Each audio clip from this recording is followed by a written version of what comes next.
গলার অবস্থা না একদম খারাপ, এবং এই খারাপ গলা থেকে এখন কিভাবে শুনতে পাচ্ছেন সেটা আমি বুঝতে পারছি না। মাইকটা অন করলাম আর রেকর্ড করা শুরু করে দিলাম। তো যখন হয়তো এডিটিংয়ের টেবিলে যাবে তখন হয়তো বোঝা যাবে যে গলার অবস্থা কী পরিমাণে খারাপ।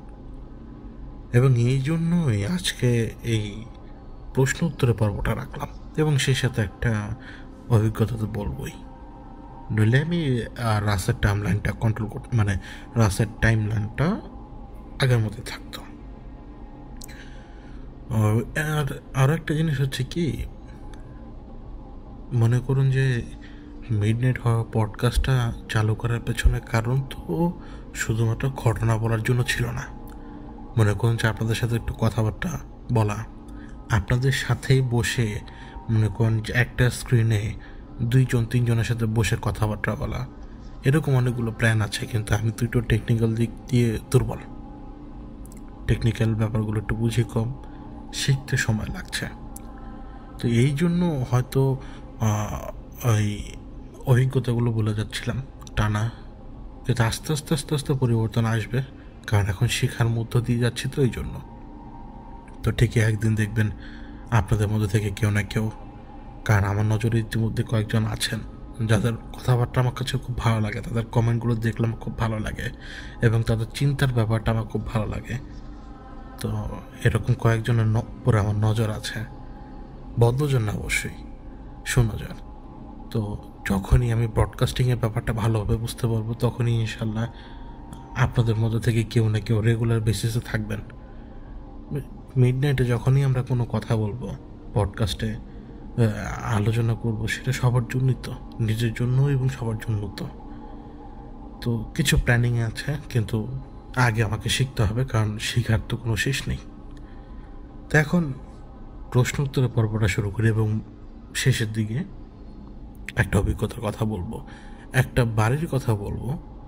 আমাকে ওই বাড়িটার সমস্যা কি শুধু সেটা জানার জন্যই পাঠানো হয়েছিল কেন বা কী আসে বিষয়ে আমি একবারে বলবো, নইলে বুঝতে পারবেন না। তো আজকে শুরু করি প্রশ্ন উত্তর পর্বের প্রথম প্রশ্নটা দিয়ে। প্রথম প্রশ্নটা হচ্ছে সায়াদ মুকিত ভাইয়ের, যদি আমার বানানো উচ্চারণে ভুল না হয়। তো সায়াদ মুকিত ভাই প্রশ্ন করেছেন, আসসালামু আলাইকুম। ওয়ালাইকুম আসসালাম। অনেক সময় আমরা অনেক সেন্সিটিভ ইস্যু নিয়ে কথা বলি, কোনো এন্টিটি যাতে কথা শুনতে না পারে এর জন্য কি পরে সার্কেল বা একটা সীমানা আঁকা যেতে পারে, এটা কি জানানো যাবে? কঠিন না, ব্যাপার হচ্ছে কি, কথা অনেকে শুনতে পায়, অনেকে শুনতে পায় না। এবং যদি আপনি বলেন যে আপনার কাছ থেকে ওরা ইনফরমেশন এক্সট্র্যাক্ট করবে, আপনি ঘুমালেই বের করে ফেলবে, যদি সেই ক্যাপাবিলিটি তার মধ্যে থাকে। কিন্তু এমন যদি হয় যে আমি একটা জায়গায় আছি, যে জায়গায় চারপাশে কান আছে, অনেক অদৃশ্য কান, এবং এই কান আমার কথা মানে যাতে শুনতে না পারে, এটার জন্য কোন ব্যবস্থা আমি নিতে পারি? আসলে না ভাই, এরকম কোনো ব্যবস্থা নেই, এক্সেপ্ট আপনার গায়ে হাত দেওয়াটা আপনি ঠেকাতে পারবেন, বা একটা সিস্টেমের মধ্যে আটকে ফেলতে পারবেন, সার্কেল দিতে দিতে। এবং এই সার্কেলটা আপনি কিসের উপরে দিবেন? কোনো স্পেসিফিক আমল নাই। কেন বলছি আমি আপনাকে বলি, আমি একটা আয়াতে কথা বলতে পারি এখন, কিন্তু সেই আয়াতটা আমি পড়ি, কোরআনেরই সূরার একটা আয়াত, কিন্তু আমি সেটাকে পড়তে মানে এমন এক জায়গায় চলে গিয়েছে এখন, ওইটা আমার মনে হয় সম্ভবত 11 কি 12 লাখ বার পড়া হয়ে গিয়েছে এতগুলো বছরে, 11 কি 12 লাখ বার। ইভেন আমি এটা প্রত্যেক ওয়াক্তে নামাজের সময় পড়ি, আমি যখনই সালাম ফিরাই আমি সিজদায় যেটা পড়ি, আমার একটা নিজস্ব কাউন্ট আছে। তো আমি আবার ওইভাবে আয়াতটা পড়তে থাকি, এবং আয়াতটা কিন্তু ওইরকম রিজেম্বল করে, আল্লাহর শক্তিটাকে রিজেম্বল করে, মানে শো করে যে আল্লাহর শক্তিটা কী। কোরআনে আমরা যখন কোরআন যখন আমরা পড়তে যাব, আল্লাহর মহিমান্বিতের মানে মহিমান্য যে সমস্ত আয়াতসমূহ, ওগুলোই বেশিরভাগ পাবেন। তিনি তার নিজের প্রশংসা করেছেন, আলহামদুলিল্লাহ। তো আপনি এগুলো থেকে যে কোনো একটা বাছাই করে নিতে পারেন, এবং সেটার উপরে আমল করতে থাকেন। আমাদের অন্তর শুদ্ধ হয় জিকিরের দ্বারা, যত বেশি আমরা আল্লাহর নাম নিব তত অন্তঃশুদ্ধ হয়। ইবাদত তো সেটা ফরজ ইবাদত, এর বাইরে যত বেশি আমরা জিকির করবো তত বেশি সুবিধা। যদি আমরা কোনো আমল কন্টিনিউ করতে থাকি তত বেশি সুবিধা, সেটার উপরে আমাদের একটা তাসির চলে আসে এবং আল্লাহর তরফ থেকে তো সাহায্য আসেই। তো একটা স্পেসিফিক আয়াত যদি আপনার মনে হয় যে এই আয়াতটা আল্লাহ মানে আল্লাহর যে শান শকত এটা রিজেম্বল করে, এটা শো করে, এরকম একটা বাছাই করে নিতে পারেন। স্পেসিফিক কোন আয়াতের মানে কথা বলাটা আসলে ভুল, কারণ আপনি যখন কোরআন পড়বেন আপনি নিজেই সেটা বুঝতে পারবেন যে না, আমার এই আয়াত বা এই সূরার উপর আমল করা উচিত। কিন্তু আমি আবারও বলি, স্পেসিফিক কোনো আমলের জন্য আল কোরআন খুলে না পড়াটাই ভালো। তাহলে হচ্ছে কি আপনি স্পেসিফিক একটা আয়াতকে গুরুত্ব দিচ্ছেন, এটা তো ওনার পুরা ওহি, এটা তো ওনার নিজের কথা। এটা আমরা যদি আল কোরআন যদি পুরোপুরি পড়ি এটা আমাদের জন্য বেশি ভালো। এরপরে আলাদা আমল সেটা আলাদা হিসাব। দ্বিতীয় প্রশ্নে যাই। আনিকা তামজিদের, রাস নিঃসন্দেহে একটা দুষ্ট সত্তা। আমি এখন অনেক শব্দ উচ্চারণ করতে পারি না, তো দুষ্ট সত্তা। কিন্তু আপনি কি বুঝতে পেরেছেন আপনার সাথে তার উদ্দেশ্য কি? আপনি কেন তার পরিকল্পনাটা বড় অংশ, কেন সে আপনাকে তার ভ্রমণে নিয়ে যাচ্ছিল, এতে সে কী সুবিধা পাচ্ছে এবং এটি আপনাকে কিভাবে সাহায্য করেছে? আপনার প্রশ্ন অনেকগুলো তো, কিন্তু এটার জন্য সেপারেট একটা উত্তর দরকার। এখন তো রাস্তার টাইমলাইন চলছে না মিডনাইটে, এই জন্য দেখলে কি মনে হয় জাস্ট সে আমাকে বোঝাচ্ছে যে না, আমি তোমার সেফটি দিচ্ছি, আমার কথা মতো তোমাকে চলতে হবে। অ্যাজ ইফ এই মুহূর্তে কী মনে হয় আমিও কিন্তু ওর অন্যান্য দাসের মতোই, অন্যান্য কুকুরদের সাথে যেরকম ব্যবহার করে আমার সাথে তো ওইভাবে করতে পারে না, কিন্তু অর্ডারটা ও কাকে দেয়, ও কাজ করায় কাকে দিয়ে, ওর চাকর বাকরই তো। তা আমাকে কিন্তু ওইভাবে ঘুরাচ্ছে, কিন্তু আমি সেটা এখন পর্যন্ত টের পাইনি। আমি টের পাবো সামনে যেয়ে। এবং বেজুস যে লুকিয়ে আছে সে শুধুমাত্র আমার সামনে আসে, ও বেজুসকে ধরতে পারে নাই। ইভেন যদি আপনি একটু খেয়াল করে দেখেন, বেজুসকে ধরার জন্য যতগুলো ওর প্ল্যানিং ছিল, ইভেন ওই পারে চিঠি থেকে শুরু করে অল্টারগেশন সব কিছু ও জায়গার মধ্যে আমি, ও কিন্তু ওকে একা বের করে আনতে পারে নাই। এখন বেজুসের সাথে আমার যেই টাইটা ছিল বা যেটাই কারণ রিজনটা হোক না কেন, বেজুসের হিসাবটা হচ্ছে কি আমাকে না মারতে পারলে ও একেবারে বড় বিপদে পড়ে যাবে। আর রাস খুব ভালো করে জানতো আমাকে মারার জন্য বেজুস আসবে, যে কোনো দিক থেকে হোক, কারণ ততদিনে কিন্তু দিগন্ত তারা ব্যাপারে আমি জানতাম না। আমি তো তখন পর্যন্ত ধোঁয়াশার মধ্যে। এই যে পুরো মানে কেওটিক সিচুয়েশন, এই সিচুয়েশনের মধ্যে কেবল মানে বেজুসকে হাতে আনার জন্যই আমাকে সে জায়গায় জায়গায় ব্যবহার করেছে। আরও একটা জিনিস, সে অন্য কাউকে কিন্তু এক ফোঁটা বিশ্বাস করতে পারতো না তখন আর, কারণ অনেকগুলো হাইকমান্ড কিন্তু তার বিরুদ্ধে দাঁড়িয়ে গিয়েছিল, মানে ওই যে গোপন বৈঠক। এবার আমার মতো সাফারার ছাড়া সে অন্য কাউকে কীভাবে বিশ্বাস করবে বলেন? একে তো তার কাছে আমি একটা বোকা লোককে সহজে বিশ্বাস করা যায়, কারণ সে বোকা, সে বোকামি করবে, সে আপনাকে বেইমান মানে আপনার বিরুদ্ধে দাঁড়াবে না। এই জন্যই সে আমাকে কিন্তু এইভাবে ব্যবহার করেছে। এবং ওর সাথে থাকতে থাকতে অসৎ সঙ্গে সর্বনাশ আসা, একটা কথা আছে না যে অসৎ সঙ্গে সর্বনাশ, এই অবস্থা আমারও হয়। এবং ওর সাথে থাকার কারণেই ওর চালচলন বুঝতে পারি, আমি সাহেব ওকে ভালো মতো রিড করতে পারে, সবাইকে ভালো মতো রিড করতে পারে দেখেই কিন্তু আমি ওই চালটা চেলেছিলাম ওই দিন। এবং ওই দিন যখন বিজনেস ক্যামে আটকে, ইভেন আমি আমির সাহেবদেরকেও ওইটার মধ্যে ইনভলভ করি নাই, কারণ এই সমস্ত নেগেটিভিটি আমি কিন্তু রাজকে দেখে দেখে শিখেছি। ওই যে বললাম না, সৎসঙ্গে মানে স্বর্গবাস আর অসৎসঙ্গে সর্বনাশ। তারপরের কথা হচ্ছে, যাদের বিশেষ মানসিক ক্ষমতা বা শক্তির প্রতি সংবেদনশীলতা থাকে, যেমন অর্থপূর্ণ স্বপ্ন দেখা যা সত্যি হয়, কোনো ঘটনার সতর্কীকরণ, অথবা স্বপ্নের মূল শব্দ শোনা যায় যে কোনো একটা ঘটনার, যা আপনি সারাদিন শুনতে শুনতে ঘুম থেকে ওঠেন, এবং যদি তাদের দৃষ্টি থাকে তাহলে তারা কীভাবে পরিস্থিতির উন্নতি করতে পারে, বিশেষ করে একজন সম্মত মুসলিম মহিলা হিসেবে। আর কেন একজন ব্যক্তি এই পুনরাবৃত্তিমূলক স্বপ্ন দেখতে কিংবা কিছু অর্থপূর্ণ মূল শব্দ শুনতে পাবে স্বপ্নে, আমি আপনার ব্যাখ্যা শুনতে চাই। স্বপ্ন হচ্ছে এমন একটা জায়গা, আমরা মানুষজন সবচেয়ে গুরুত্বপূর্ণ জায়গাটাকে গুরুত্ব দিই না। আমরা স্বপ্ন কেন দেখি? একটা ন্যারেটিভ সেট করা।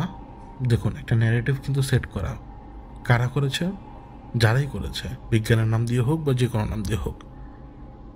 মানে স্বপ্নকে এমনভাবে বোঝানো হয়, ইভেন আমার খুব কষ্ট লাগে আমাদের আলেম সমাজের মধ্যেও স্বপ্নকে এমনভাবে ধরানো হয় যে আপনি নির্দিষ্ট সময়ে স্বপ্ন না দেখলে বাকি যত স্বপ্ন দেখেছেন সব ভুয়া, মানে আপনাকে শয়তানে দেখায়।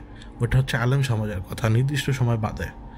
এবং বিজ্ঞান বলে আপনি সারাদিন যেটা চিন্তা করেন সেটাই আপনি আপনার মাইন্ড আপনাকে দেখায় বা সামথিং কোনো কিছু। কিন্তু স্বপ্নের ব্যাপারটা কি? ওহি নাজিলই হয় স্বপ্নের থ্রুতে। প্রথমে সব কিছু ধীরে ধীরে স্বপ্নের থ্রুতে শুরু হয়, তারপরে যে বাস্তবে আস্তে আস্তে শূন্য আসে। এখন আমি কিন্তু রাসূলের কথা বলছি না এখানে। ওহি যে স্বপ্নের মাধ্যমে আসে সেটা কীভাবে আসে? রাসূলগণদের হিসাব বাদে তাদের সামনে তো সরাসরি ফেরেশতা আসবে। ধরুন আপনি একজন ইলেকট্রিক্যাল ইঞ্জিনিয়ার, আজকে থেকে 200 বছর আগের কথা বলছি। ধরুন আপনি টেসলা, আপনি কিভাবে বুঝবেন যে অল্টারনেটিং কারেন্ট জিনিসটা কি? এই চিন্তাভাবনা তো মাথা থেকে আসলো কোথেকে? অবশ্যই এটা ড্রিম থেকে আসছে। এই ড্রিম আপনাকে দেখায় কে? এই ড্রিম তো সত্তার কাছ থেকে আসে, মহান সত্তা আল্লাহর কাছ থেকেই আসে। তো এই ড্রিম আপনাকে একটা সূত্র ধরিয়ে দেয় বা আপনাকে একটা জায়গা দেখিয়ে দেয়, ওইখান থেকে আপনি শুরু করেন। দুনিয়ার সমস্ত কিছু যা আজ পর্যন্ত আবিষ্কার হয়েছে সব কিছু একটা ড্রিম থেকেই, একটা স্বপ্ন থেকেই। আমি একটা ইন্টারভিউ দিয়ে বলবো যে ভাই আমার স্বপ্ন ছিল আমি কোটিপতি হব না। আপনার মধ্যে সে ড্রিম ছিল, আপনাকে সেই ড্রিম দেখানো হয়েছিল কীভাবে কীভাবে কী হয়, সেটা নেগেটিভ হোক আর পজিটিভ হোক। ভালো স্বপ্ন আল্লাহই দেখায়, খারাপ স্বপ্ন শয়তান দেখায়, এটা সত্যি কথা। কিন্তু স্বপ্ন কোনো বোগাস জিনিস না। এবার আমরা যখন স্বপ্নের মধ্যে কোনো স্পেসিফিক ওয়ার্ড শুনি অথবা অর্থপূর্ণ ব্যাপারগুলো দেখি এবং বিশেষ যেই ক্ষমতার কথা আপনি বললেন, এই সমস্ত কিছু আল্লাহ প্রদত্ত, আমাদের মধ্যে ইনবিল্টই। শুধুমাত্র আমাদের নফসের যে হাত পা মানে শাখা প্রশাখা এত বেশি বেড়ে গেছে যে এই গুণাগুণগুলো না এই শাখা প্রশাখার তলে সাপ্রেস। ওই যে মনে করুন যে গাছের কাণ্ড এবং পাতা এগুলো সব হচ্ছে নফস, গোড়াটা হচ্ছে ওই যে আপনার মেন সত্তাটা, রুহের আসল সত্তাটা। ওই গোড়ার দিকে কে নজর দেয় বলেন? সবাই তো গাছের দিকে নজর দেয়, ওই যে ফলের দিকে তাকায়, বলে যে কি সুন্দর ফল। কিন্তু ওই ফলটা কিন্তু লোভের। ওই ফলটার দিকে যে আপনি বলছেন কী সুন্দর ফল, ওইটা তো প্রশংসা করছেন না, ওটা খাওয়ার জন্য তো ভেতরে একটা টানও থাকে, শুধু প্রশংসা না। তো এই যখন আমরা স্বপ্নগুলো দেখি, অর্থপূর্ণ স্বপ্ন, যখন বান্দা এরকম দেখে তার মানে বান্দার নফসে একটু হলেও কোনো না কোনো জায়গায় কন্ট্রোল আছে। পুরোপুরি নাও থাকতে পারে কন্ট্রোল নফসের উপরে। যদি নফসের উপরে একটু কন্ট্রোল থাকে, অর্থাৎ গুরুতর পাপগুলো যদি আমরা না করি, তাহলে এই ক্ষমতাগুলো থেকে যায়। এই ক্ষমতাগুলো আমাদেরকে অনেক কিছুর ব্যাপারে সাবধান দেয়, যেমন শব্দ, যেমন ইভেন্ট, যেমন কোনো কিছু যেটা ঘটে গেছে আগে, এই মুহূর্তে আপনি এটা শুনলেন বা এই মুহূর্তে আপনি দেখলেন, কারণ এই ঘটনা কোনো না কোনো কারণে সামনের দিকে কোনো কিছুর সাথে কানেক্টেড। এই যে অর্থপূর্ণ স্বপ্নগুলো। তো আমরা যখন স্বপ্ন দেখি, অনেকে আবার দেখবেন যে মনে রাখতে পারে না স্বপ্নে কী দেখেছে। এটাও সম্ভব। ওই যে বললাম না যে নফস পুরোপুরি এটাকে চেপে ধরে রাখে, যেটা হচ্ছে গাছ এবং গাছের ডালপালা এরকম। তো এখন উনি আরেকটা প্রশ্ন করেছিলেন, কমলের বাসায় যে সত্তাটাকে দেখেছিলেন আপনার মতো দেখাচ্ছেন, এটা কি হতে পারে? যে সে আব্দুর রফের মতো সম্পত্তির চারপাশে ঘুরে বেড়ানো অসংখ্য জনের পুরো মায়া প্রকাশ করেছে, নাকি এটা হতে পারে যে সে তাদের বিগ বস? আপনাকে স্বপ্নে সত্তাটিকে দেখেছেন নাকি অন্য কিছু? আমি আপনার এই একটা কথায় আমি ডিরেক্টলি বলতে পারি যে সে হচ্ছে বিগ বস, ওই পুরো ঘটনার পুরো রটনার বিগ বস। কারণ আব্দুর রফ বারবার বলেছিল, ইভেন আমি যে স্বপ্নটা দেখেছিলাম ঘরের মধ্যে, ওই ডিমান্ড আসছে যে বাচ্চাটাকে কোলে নিয়ে যাচ্ছে, বাচ্চার উপরে পার্শিয়াল যে আলোটা পড়ছিল দূর থেকে আসা আগুনের আলো বা ওই যে মশালের, তো তাকে যে কোলে করে নিয়ে যাচ্ছে এবং ওইখানে যে দুজন লোক বসা, মানে ডিমনটা যে আসলো, এটি মনে সব কিছু নায়ক। এই জন্যই যে ওই যে কাছের যে বয়ামটা, ওই বয়ামের মধ্যে এই আব্দুর রব সহ অন্যান্য সবাইকে আটকে রেখেছিল সে। এটা পসিবল, কঠিন না। মনে করেন যে ডাইমেনশন ছোট করে দেয় তাদের জন্য। ওই আপনি যদি এই মুহূর্তে 1000টা পিঁপড়া কিন্তু একটা ছোট্ট বাটির মধ্যে আটকাতে পারবেন। তো এখন যদি ওদেরকে পিঁপড়া বানিয়ে ফেলে, তো ওই ছোটো বাটির মধ্যে সে আটকা পড়ে যাবে। তো এই জন্যই যখন আমি কাউকে দেখলাম না ঘরটার মধ্যে, এবং মানে কোথায় কি কিসের আন্ডারগ্রাউন্ড ফ্লোর, কিচ্ছু নাই। সাডেনলি সব কিছু গায়েব, একেবারে গায়েব। তো অনেক দিন পরে এত বড় মায়ার শিকার। কিন্তু ওইটা মায়া কি, ওই ফ্লোরে আমি কি নিচে নেমেছিলাম কি না, ওই যে বাম দিক দিয়ে যে একটু থামের মতো বিশাল বড় থামের পাশ দিয়ে যে ছোট্ট সরু গলি, এর ভেতর মানে ওই গলি দিয়ে যে ঢোকা যায় ওয়ালটার বরাবর, আমি কি ওই জায়গায় গিয়েছিলাম কি না, এইটাই মেন প্রশ্ন। ওইটাই কি মায়া ছিল নাকি ওইটা মায়া ছিল না? আমি কি ওই দোতলায় দাঁড়ানো ছিলাম নাকি ওই দোতলায় দাঁড়ানো ছিলাম না? আমি কি নিচতলা দাঁড়ানো ছিলাম নাকি নিচতলা দাঁড়ানো ছিলাম না? এটাই প্রশ্ন। যদি আমি ওই আন্ডারগ্রাউন্ড ফ্লোরের নিচে নেমে থাকি আর কি, তাহলে এরপরে উপরে আমি আসার কথা না। আর যদি আমি ওইখানে নাই থাকি, তাহলে আমি ওই যে আন্ডারগ্রাউন্ড ফ্লোরের উপরে মানে ফার্স্ট ফ্লোরে আমি দাঁড়ানো ছিলাম, আমাকে নিচে সব কিছু দেখিয়েছে। এখন আমার যেটা মনে হয় যে আমাকে নিচে সব কিছু দেখানো হয়েছে, নিচে নামি নাই আমি। কারণ এরকম আন্ডারগ্রাউন্ড ফ্লোরে নামা কিন্তু খুব সহজ না। আপনার সাথে কোনো মানুষ নেই, আপনি কিভাবে আব্দুল রব আপনাকে নামাবে? সে তো আপনার চরম শত্রু, যা মন তা হোক। তো আমার এটাই মনে হয় বিগ বস ওই জায়গায় ছিল, এবং বিগ বস চেয়েছে যে আমি যদি এখানে না থাকি। কারণ আমি যদি আমার মাথা যদি একটু ঠিক থাকে না, আমি টক্কর দিতে পারি। মানে হারা আর জিতে আল্লাহর হাতে, আমি টক্কর দিতে পারি। তো বিগ বস যখন আমাকে আমার চেহারা দেখায় না, এটা আমার একটা উইক পয়েন্ট। এটা আমার মাথার মধ্যেই বিল্ট ইন। তো এই বিল্ট ইন ইস্যু মানে যে রোগ আমার, আমি আয়নায় আমার নিজের চেহারা দেখি না। মানে আমরা ঘর থেকে বেরোনোর সময় তৈরি হই না, এরকম কিচ্ছু না। আমাকে যেই দেখে সেই দেখে কি যে আমার মাথা চুল মানে আমি মাথা চুলও গুছাই না। মানে আছে না মানুষজন একটু সুন্দরভাবে ঘর থেকে বেরোয় না, আমি এভাবে বেরোই না। তার মানে এই না যে মানে উস্কো খুস্কো, মানে আপনি আয়নার সামনে দাঁড়ালে তো আপনি মাথার চুলটা আপনি ঠিক করবেন। আমার মাথার চুল ঠিক থাকে না। আমি আয়না তখনই দেখি যখন আমার মাথার মধ্যে ভূত ঢুকে, এবং আমি আমার নিজের চেহারা দেখি, তারপরে সব কিছু অটোমেটিক চলতে থাকে। তো সে আমাকে আমার চেহারা দেখিয়েই আমাকে একটা জিনিস বোঝালো যে সব কিছুর কেন্দ্রবিন্দু তুই। এই যে এখন আমার সাথে যেটা ঘটলো, এটা সব কিছুর পেছনে ঘটনা আমি ঘটাচ্ছি। মানে ওইটা আমাকে বোঝালো। সে কীভাবে বোঝালো? কারণ নফস, মানে আমাদের যে ইভল সাইডটা ভেতরে, ও সেটা রূপ নিয়ে আমার সামনে আসলো। মানে আমারই রূপ নিয়ে আমার সামনে আসলো, যেটা হচ্ছে আমার ইভল সাইডটা আমাদের ভেতরের নফসের। আমার জায়গায় যদি অন্য কেউ থাকতো, তাকেও হয়তো ওইটাই দেখাতো। মানে মেইন পয়েন্ট হচ্ছে এখানে নফস, সবাই ইভল, সবাই কোনো না কোনো স্বার্থে আছে। কমল তার স্বার্থে আছে, আমি আমার স্বার্থে আছি। অ্যান্ড আমার স্বার্থ কী? সত্যিকার অর্থে কথা তো সত্যি, আমি তো কাউকে বলি না আমার স্বার্থ কী। অবভিয়াসলি আমি ওইখানে গিয়েছি, আমি কি টাকা পাবো না? আমি কি টাকা নিব না? এটা আমার স্বার্থ না? তো আমাকে তো সে চেহারা দেখিয়ে দিল যে তোর ভেতরে তো শয়তানি ভরা, তুই আসছিস, তোর টাকা দরকার, এই জন্য তুই আসছিস, না তুই আসতি না।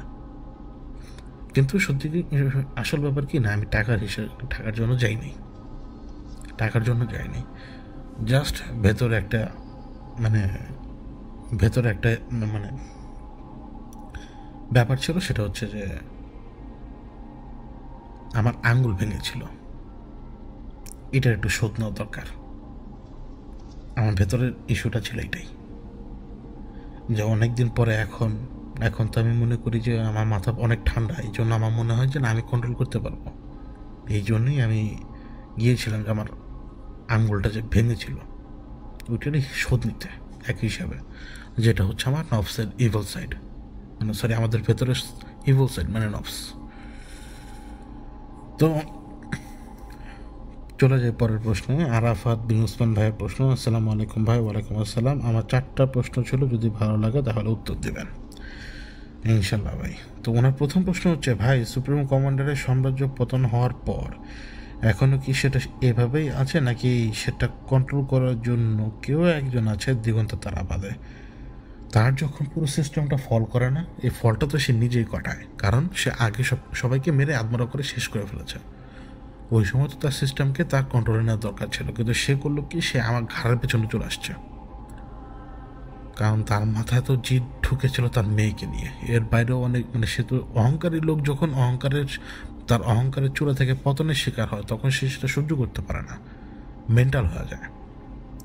তো ওই কন্ডিশনে যে সময় ওর উচিত ছিল যে ওর নিজের সাম্রাজ্যের দিকে নজর দাও, ও যখন আমাদের পেছনে পড়ে গেছে না, ব্ল্যাক লিকুইড ওর কাজ করে ফেলেছে মাঝখান দিয়ে।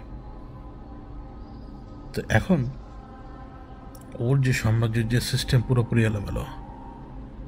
অল্প কয়েকজন লোক মিলে, রেভারেন্ড সহ অল্প কয়েকজন লোক মিলে শুধুমাত্র এখন গেটগুলো পাহারা দিচ্ছে, জাস্ট, যেটা পরোয়ানাদারদের কাজ ছিল। মনে করুন যে এখন কিছু জেনারেল, কিছু হাই কমান্ডার যারা ভালো ছিল, যারা ভালো সাইডে ছিল, তারা নিজেরাও কেউ আগে পিছিয়ে ছিল না এবং নিজেরা সব কিছু কন্ট্রোলে রাখতো। অর্ধেকের যাতে একটু কম, তারা একটু ভালো ছিল, তারাই এখন ওই গেটগুলোকে প্রোটেক্ট করে রাখার চেষ্টা করছে। এখন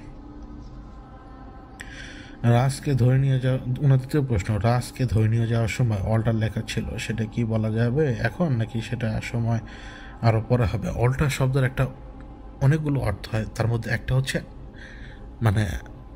দ্বৈত সত্তা। আপনার আমার দুইটা ফেস, কিন্তু একটা ভালো আর একটা মন্দ। ও যে অল্টার লিখে দিয়েছিল না, ওই অল্টারের পেছনে অর্থটা ছিল এইটাই, যে আমার ইভিল সাইডটা বের হবে এখন। আমি যে ওয়াহিদ আপনার সাথে কথা বলছি এই মুহূর্তে, আমারই ইভিল সাইড বের হবে এখন। কোনো না কোনো দিক দিয়ে একজন সে অল্টার লিখে দিয়েছিল, সে আমাকে বুঝিয়ে দিয়েছিল যে এখন তুই যে জায়গায় আছিস, এই জায়গা থেকে তোর ফল হবে।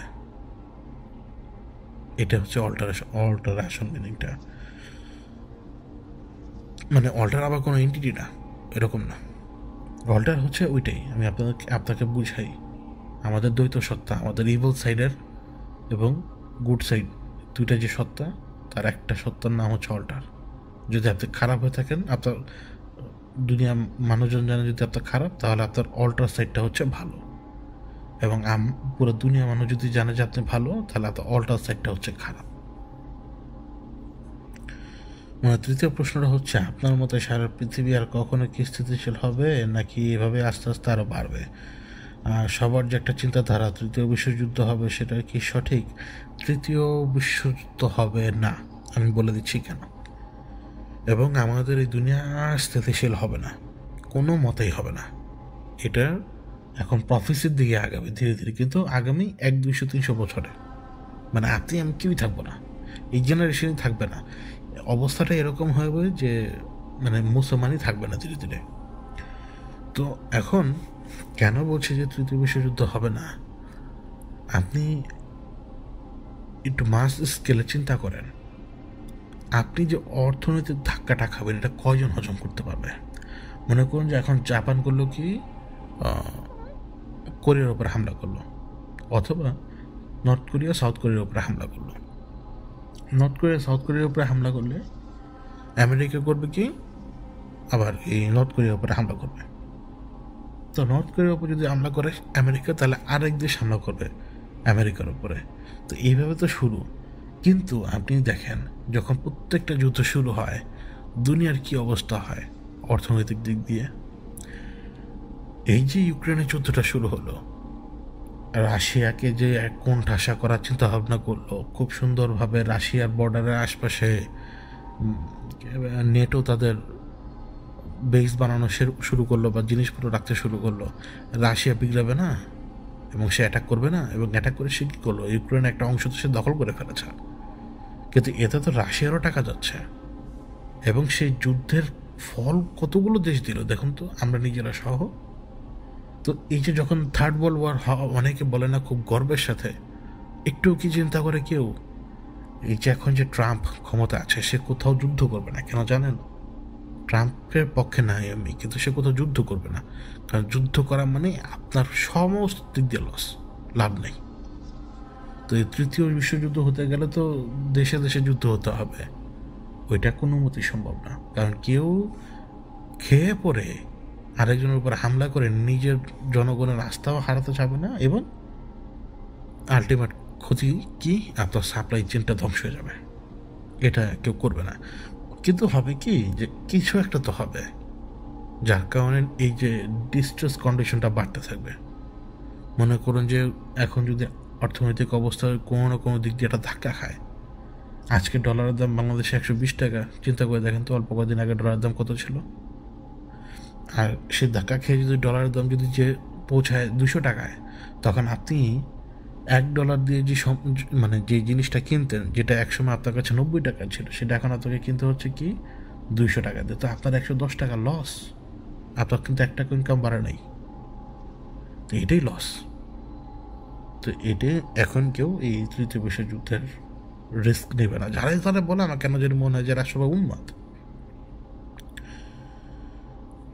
তো 4 নম্বর প্রশ্নটা হচ্ছে কি, যে আমির সাহেবদের মতে ওনারা তো অনেক ইতিহাস জানে, ইসলামের সহি আকিদা কারা মানে। কেউ বলে ওয়াহাবি ভালো না, কেউ বলে সুন্নি ভালো না, কেউ বলে তাবলিগ জামাত ভালো না, কেউ বলে আহলি হাদিস ভালো না, কেউ বলে মাযহাব মানা যাবে না। ওনারা কি কোনো এক আকিদা মানে, নাকি ওনাদের এরকম কোনো ভিত্তি না? ওনাদের মধ্যে কোনো কিছু নেই। ওনারা জেনুইন, যেভাবে রাসূল মানে মদিনায় যেভাবে সব কিছু চলে, ঠিক এটাই ওনারা ফলো করে। ওনারা কোনো মানে কোনো কোনো কিছুর মধ্যে নেই। এবং ওনাদের কাছে উনি কখনো আমাকে স্পেসিফিকলি বলে নাই যে তুমি এই আমলগুলো করো বা এইভাবে নামাজ পড়বে, কক্ষ বলে নাই। উনি আমাকে বলেছে তোমাদের এখানে যেভাবে চলে সেভাবে করো, তুমি তোমার যেভাবে মনে হচ্ছে তুমি সেভাবে আগাও, তুমি রবের ইবাদত করো, রবের রাস্তায় থাকো, নবীকে তোমার রাসূল মানো, আর ইমানের সমস্ত হিসাব নিকাশ মেনটেন করে চলো, খারাপ কাজ করো না, ব্যাস তোমার এইটাই। কিন্তু উনি কখনো ওই কোনো আকিদা বা এগুলোর মধ্যে নাই, আমি এগুলো শুনিও নেই। তো চলে যায় 4 নম্বর প্রশ্নে। আসিফ আবদুল্লাহ ভাইয়ের প্রশ্ন, ব্ল্যাক লিকুইড এবং রাসের কি একে অপরকে চেনে? এদের শক্তি কি পার্থক্য আছে? ভাই চিনে মনে হয়। কেন বলছি চিনে? না চিনলে রাস অত বেশি উন্মাদ করতো না সময়। রাসের সামনে তো তখন ওর সাম্রাজ্য পতনের অবস্থা পুরোপুরি ক্লিয়ার। আর ও দেখতে পাচ্ছে কি যে আমি ওর বিরুদ্ধে চক্রান্ত করার মধ্যে আছি। কেন, কীভাবে? কারণ যে ব্ল্যাক লিকুইড আর হচ্ছে কি যে ব্ল্যাক লিকুইড মানে সে যে কেওস তৈরি করে, এই কেওস এজেন্ট, তাকে আমি ব্ল্যাক লিকুইড বলি। এই কেওস এজেন্ট এর সাথে কেউ বেরোতে পারবে না। এই কেওস এজেন্ট যদি না থাকে, বেউজুস কীভাবে তার বিরুদ্ধে যে প্ল্যান করবে বলেন? কারণ সেই তো প্রথমে আমাকে বলেছিল না রাজকে মেরে ফেলতে, মানে রাজকে সে তার পথ থেকে সরাতে যাচ্ছিল শুরু থেকেই। আর বেজুসকে যাতে আমি না মারি, আমি উল্টাটাই করলাম। আমি মারি নাই কিন্তু বেজুসকে, আমি বেজুসকে সীমানার মধ্যে আটকে রেখে দিয়ে চলে আসছি শুধুমাত্র, আর কিচ্ছু না। বাকিটা আল্লাহর ইচ্ছা। আমার একটা মশা মারার ক্ষমতা নেই, মেন্টাল সেই টাফনেসও নেই যে আমি একটা মশা মারতে পারবো। সিরিয়াসলি বলতে পারছি, মশা তো মারি, কিন্তু আমি বোঝানোর জন্য বললাম যে আমি জেনে বুঝে একটা প্রাণীর জান নিতে পারবো না, এটা আমার মধ্যে নাই। তো এই জন্যই সে ওইভাবে এত বেশি ম্যাড হয়ে গিয়েছিল রাস।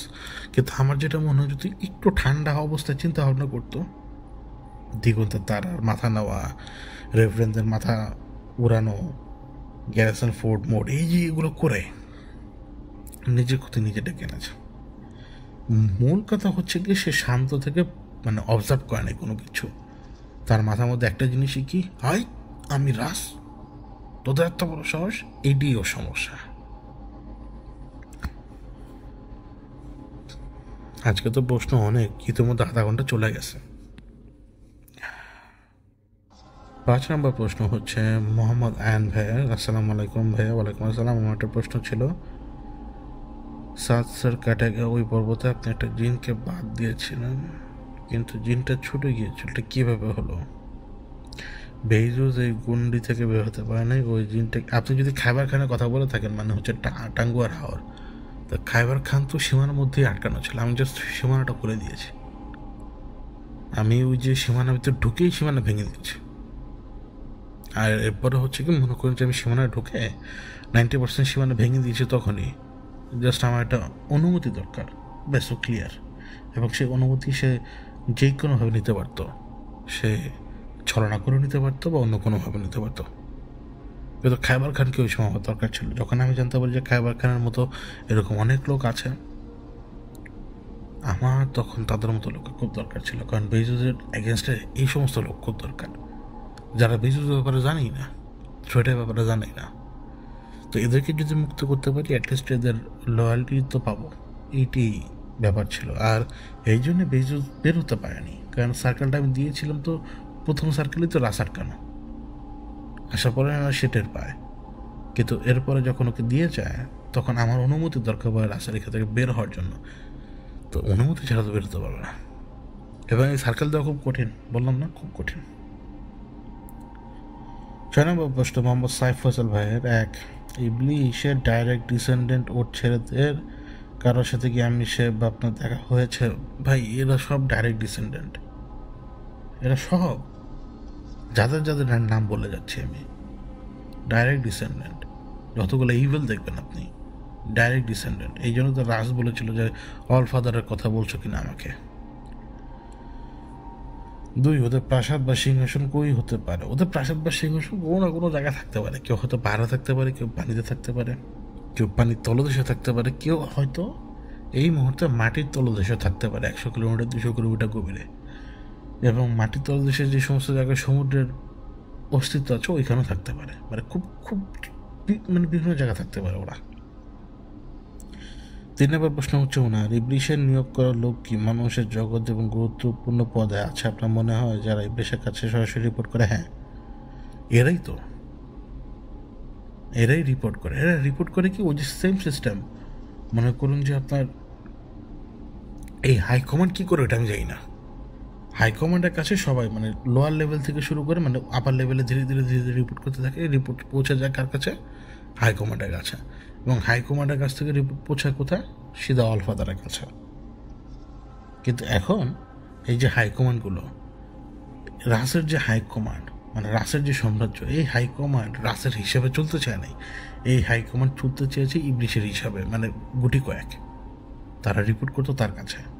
এই জন্য দেখবেন যে কেউ রাসের কাছে রিপোর্ট করে না, কেউ সেভারেসের কাছে রিপোর্ট করে না। তারা যে এই যে খুনাখুনিগুলো মানুষের কাঁধের উপরে বসে করছে, কেন করছে? রিজন হচ্ছে তারা চাচ্ছে তার প্রতি তাদের সৌহার্দ্য, ইবলিশের প্রতি তাদের সৌহার্দ্য। কিন্তু রাসের হিসাবটা দেখেন, রাস এই সমস্ত ম্যাডনেসগুলো আটকাতে চেয়েছে শুধুমাত্র। রাস ডিরেক্ট ডিসেন্ডেন্ট হইতে পারে, কিন্তু সব ডিসেন্ডেন্টই যে বাপের রাস্তা ফলো করবে তা না। যেমন আমি আমার বাবার রাস্তা ফলো করি নাই, আরেকজনের বাবার রাস্তা ফলো করবে না, মানে ব্যাপারটা হচ্ছে এরকম। 4 নম্বর প্রশ্ন হচ্ছে, তারা কি দাজ্জালের আগমনের ব্যাপারে দুনিয়া প্রস্তুত করছে? হ্যাঁ, 100%। তারা তো এই যে কেওস এজেন্ট, সে কী করছে? সে তো পুরো সিস্টেমই রেডি করছে তার জন্য।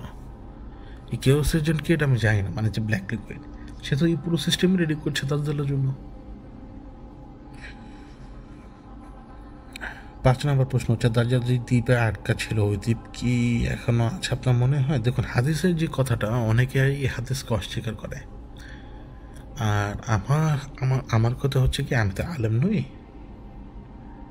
এই অস্বীকার আর স্বীকার, এই দ্বন্দ্বের মধ্যে না থাকা ভালো। যেটা আমার জন্য ভালো আমি সেটা গ্রহণ করি, যেটা আমার মনে হয় যে আমার গ্রহণ করার দরকার নেই, সেটা নিয়ে আমার তর্কাতর্কের দরকার নেই। ধরুন ওই যে ওনার সাহাবীর নাম আমার এই মুহূর্তে মনে পড়ছে না, তামিম হতে পারে, মানে ওনার নামের যে কোনো শব্দ হতে পারে তামিম, বাকি নাম আমরা নেই। এখন উনি এক জায়গা থেকে দেখে এসে, মানে হাদিসে বর্ণনা অনুযায়ী এক জায়গায় এক দ্বীপে ওনার সাথে দেখা হচ্ছিল, এটা উনি পরে এসে রাসূলুল্লাহ আলাইহি ওয়াসাল্লামকে বলেছেন। এখন প্রশ্ন হচ্ছে কি, এটা মিথ্যা হোক অথবা সত্য হোক, এটা থেকে আমার তো কোনো ফায়দা নেই। এটা আমাকে শুধু একটা মেসেজই দেয়, দাজ্জাল এক্সিস্ট করে, সে আছে, তাই না?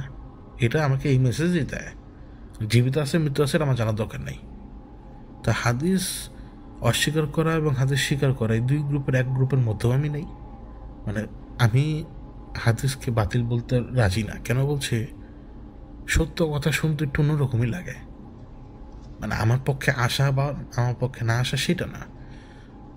ধরুন দাজ্জাল যে দুনিয়াতে থাকতে পারে, এটা তো ইম্পসিবল না, ইম্পসিবল না।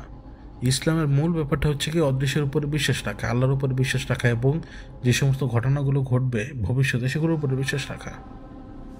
তো আমি ওই অবিশ্বাস করার দলের মধ্যেও নেই। আর আমার কথা হচ্ছে হাদিস থেকে আমি আমার লাভ বা যেটা আমার কাজে আসবে আমি সেটাই গ্রহণ করি। অন্য কোনো কিছু না আমার ফাও তর্ক করে আমি আমার ইসলামকে ধ্বংস করতে চাই না। কারণ আমাদের মধ্যে তো বেশি প্যাচগুজ দেখে আমাদের মধ্যে তো বেশি গিরিঙ্গি কই, অন্য ধর্মে কি এত গিরিঙ্গি আছে বলেন? যেই দানবটা, ওনার 6 নম্বর প্রশ্ন, যে দানবটা আল জাসাকে, যে দানবটা আল জাসাকে সাহাবীরা দেখেছে ওইটা কি জিন নাকি অন্য কিছু? জাসাসা প্রশ্ন তো বুঝতে পারছি না আমি ভাই। যে দানবটা আল জাসাসাকে, না ভাই আমি প্রশ্ন বুঝতে পারছি না। 6 নম্বর প্রশ্নটা আপনার। 7 নম্বর প্রশ্ন হচ্ছে হারুত আর মারুত কি ফেরেশতা ছিল নাকি জিন? তারা ফেরেশতা ছিলেন ভাই, আল কোরআনে পাবেন। 8 নম্বর, খিদির আলাইসাল্লাম কি আপনার মনে হয় এখনো বেঁচে আছেন? আমার তো মনে হয় সে বেঁচে আছে, আবার নাও থাকতে পারে। এটা আমার মনে হয় যে সে বেঁচে আছে, কারণ মানে তারা হচ্ছে আল্লাহর ওলি। তারা, তাদেরকে আল্লাহ কিয়ামত পর্যন্ত অবকাশ দিতেও পারে, নাও দিতে পারে। এটা আল্লাহর ব্যাপার, আল্লাহর ব্যাপার। কিন্তু মাঝে মাঝে তো বিভিন্ন জায়গায় বিভিন্ন ঘটনায় এরকম কারো না কারো ছায়া পাওয়া যায়। সেই হিসেবে তো কেউ বছরের পর বছর, শতাব্দীর পর শতাব্দী তো বাঁচতে পারবে না। কেবল আল্লাহর নবীরা না হলে আল্লাহর অলিরা তো হতে পারে। আল্লাহর নবীরা তো ক্ষণস্থায়ী জীবন সবার মতোই। তার মানে এই না যে তার সেই ক্ষমতাটা চারপাশে থাকবে না কখনো, এরকম তো না। আল্লাহর অলি এক একজন এক এক রকম হতে পারে। এবং অনেকে বলে যে মানে উনি হচ্ছেন খিদির আলাহিসাল্লাম, তিনি এখনও জীবিত। সেই মুসা আলাইসাল্লামেরও পূর্ব থেকে, মানে যদি আমরা ধারণা করি সেই পূর্ব থেকে উনি। তো আমার কেন জানি মনে হয় যে না, কিন্তু আল্লাহর অলিরা আছেন এবং সেই আল্লাহর অলিরা জীবিতই। তারা মৃত্যুবরণ করেন অন্য সবার মতোই। এবং সেই জীবিত ব্যক্তিরা মনে করুন যে আপনার 1 মিনিটে এখান থেকে রাশিয়া যেতে পারবে, কারণ আল্লাহ তাদেরকে সে ক্ষমতা দিয়েছেন এবং স্বাভাবিকভাবে তাদের মৃত্যু হয়। সুতরাং খিদির আলাইসাল্লাম বেঁচে নাও থাকতে পারেন, কিন্তু আল্লাহর অলিরা আছেন যারা বেঁচে আছেন এবং তাদের দিয়ে আল্লাহ বিভিন্ন কাজ করেন। এরপর ওনার শেষ প্রশ্নটা হচ্ছে বুক অফ ইনকের সম্পর্কে আপনার কি মন্তব্য? বুক অফ ইনক, এটার কিছু কিছু ব্যাপারে আমি সত্যতা পাই। রাসের সাথে কথা বলার সময় কিছু কিছু ব্যাপারে সত্যতা পাই, এবং বাকি ব্যাপারগুলোর মধ্যে আবার সত্যতা আমি পাই না। এবং অন্যান্য কিতাবগুলোতে হয় কি যে এমন এমন কিছু ঐতিহাসিক ব্যাপারগুলো থাকে যেগুলো আল্লাহর দরকার নেই আল কোরআনে বয়ান করার, এই জন্য তিনি বয়ান করেনি। যেটা দরকার ছিল তিনি সেটা বয়ান করেছেন, এবং সেই ঘটনাগুলো আপনি শোনার জন্য পড়তে পারেন, কোনো সমস্যা নেই। 7 নম্বর প্রশ্ন হচ্ছে নূর আলম বাদশাহ, মানে 7 নম্বর কমেন্ট হচ্ছে নূর আলম বাদশাহ ভাইয়ের। এতক্ষণ আমি সাইফ ফয়সাল ভাইয়ের প্রশ্নগুলো উত্তর দিলাম, তো এবার হচ্ছে নূর আলম বাদশাহ ভাইয়ের প্রশ্নের উত্তর। সেটা হচ্ছে আসসালামু আলাইকুম ভাই। ওয়ালাইকুম আসসালাম। আমার প্রশ্ন হচ্ছে জিন জাতির আগে কি হিন ও বিন জাতির ছিল? এটার ব্যাপারে আপনার মতামত কি? না ভাই, এটা ভাই আবিষ্কার করা ভাই জিনিস, আমি বুঝি এগুলো কারা কারা করে, কারণ ধাক্কাইতে হবে তো। শব্দের অর্থকে বিভিন্নভাবে ব্যবহার করা হয়। ওই জিনই ছিল সব কিছু, হিনবিন এগুলো কোনো কিছু না। ওই জিনই সব, মানে একটা অদেখা জাত। যেমন আমরা মানুষের মধ্যে হরেক রকম লোক আছে না, যা আফ্রিকানরা একটু অন্যরকম, জামাইকানরা অন্যরকম, আমরা দক্ষিণ এশিয়ার লোক অন্যরকম, তো জাপানিরা অন্যরকম, তাই না? তাদের মধ্যেও এরকমই। ওটা জিন আর আমরা মানুষ, ইনসান, ইনসি। হিনবিন এগুলা জাস্ট বুঝেনি তো, মানে আমরা তো মানে রহস্যময় জিনিস খুঁজি যার কোনো উত্তর নেই। 2 নম্বর প্রশ্ন হচ্ছে না, সেভারাসে কি নিজস্ব কোনো আর্মি ছিল না? সেভারাসে কি নিজস্ব কোনো আর্মি ছিল না? আলবিরনকে ঢাকার মতো। সেভারাস হচ্ছে কি গভর্নিং বডি। মনে করুন যে আপনার স্কুলের হেডমাস্টার, পুরো স্কুলকে উনি কন্ট্রোল করেন, এবং ওনার আন্ডারে কিছু লোক আছে, মনে করুন যে সহকারী প্রধান শিক্ষক সহ অন্যান্য সিনিয়র শিক্ষক সমূহ।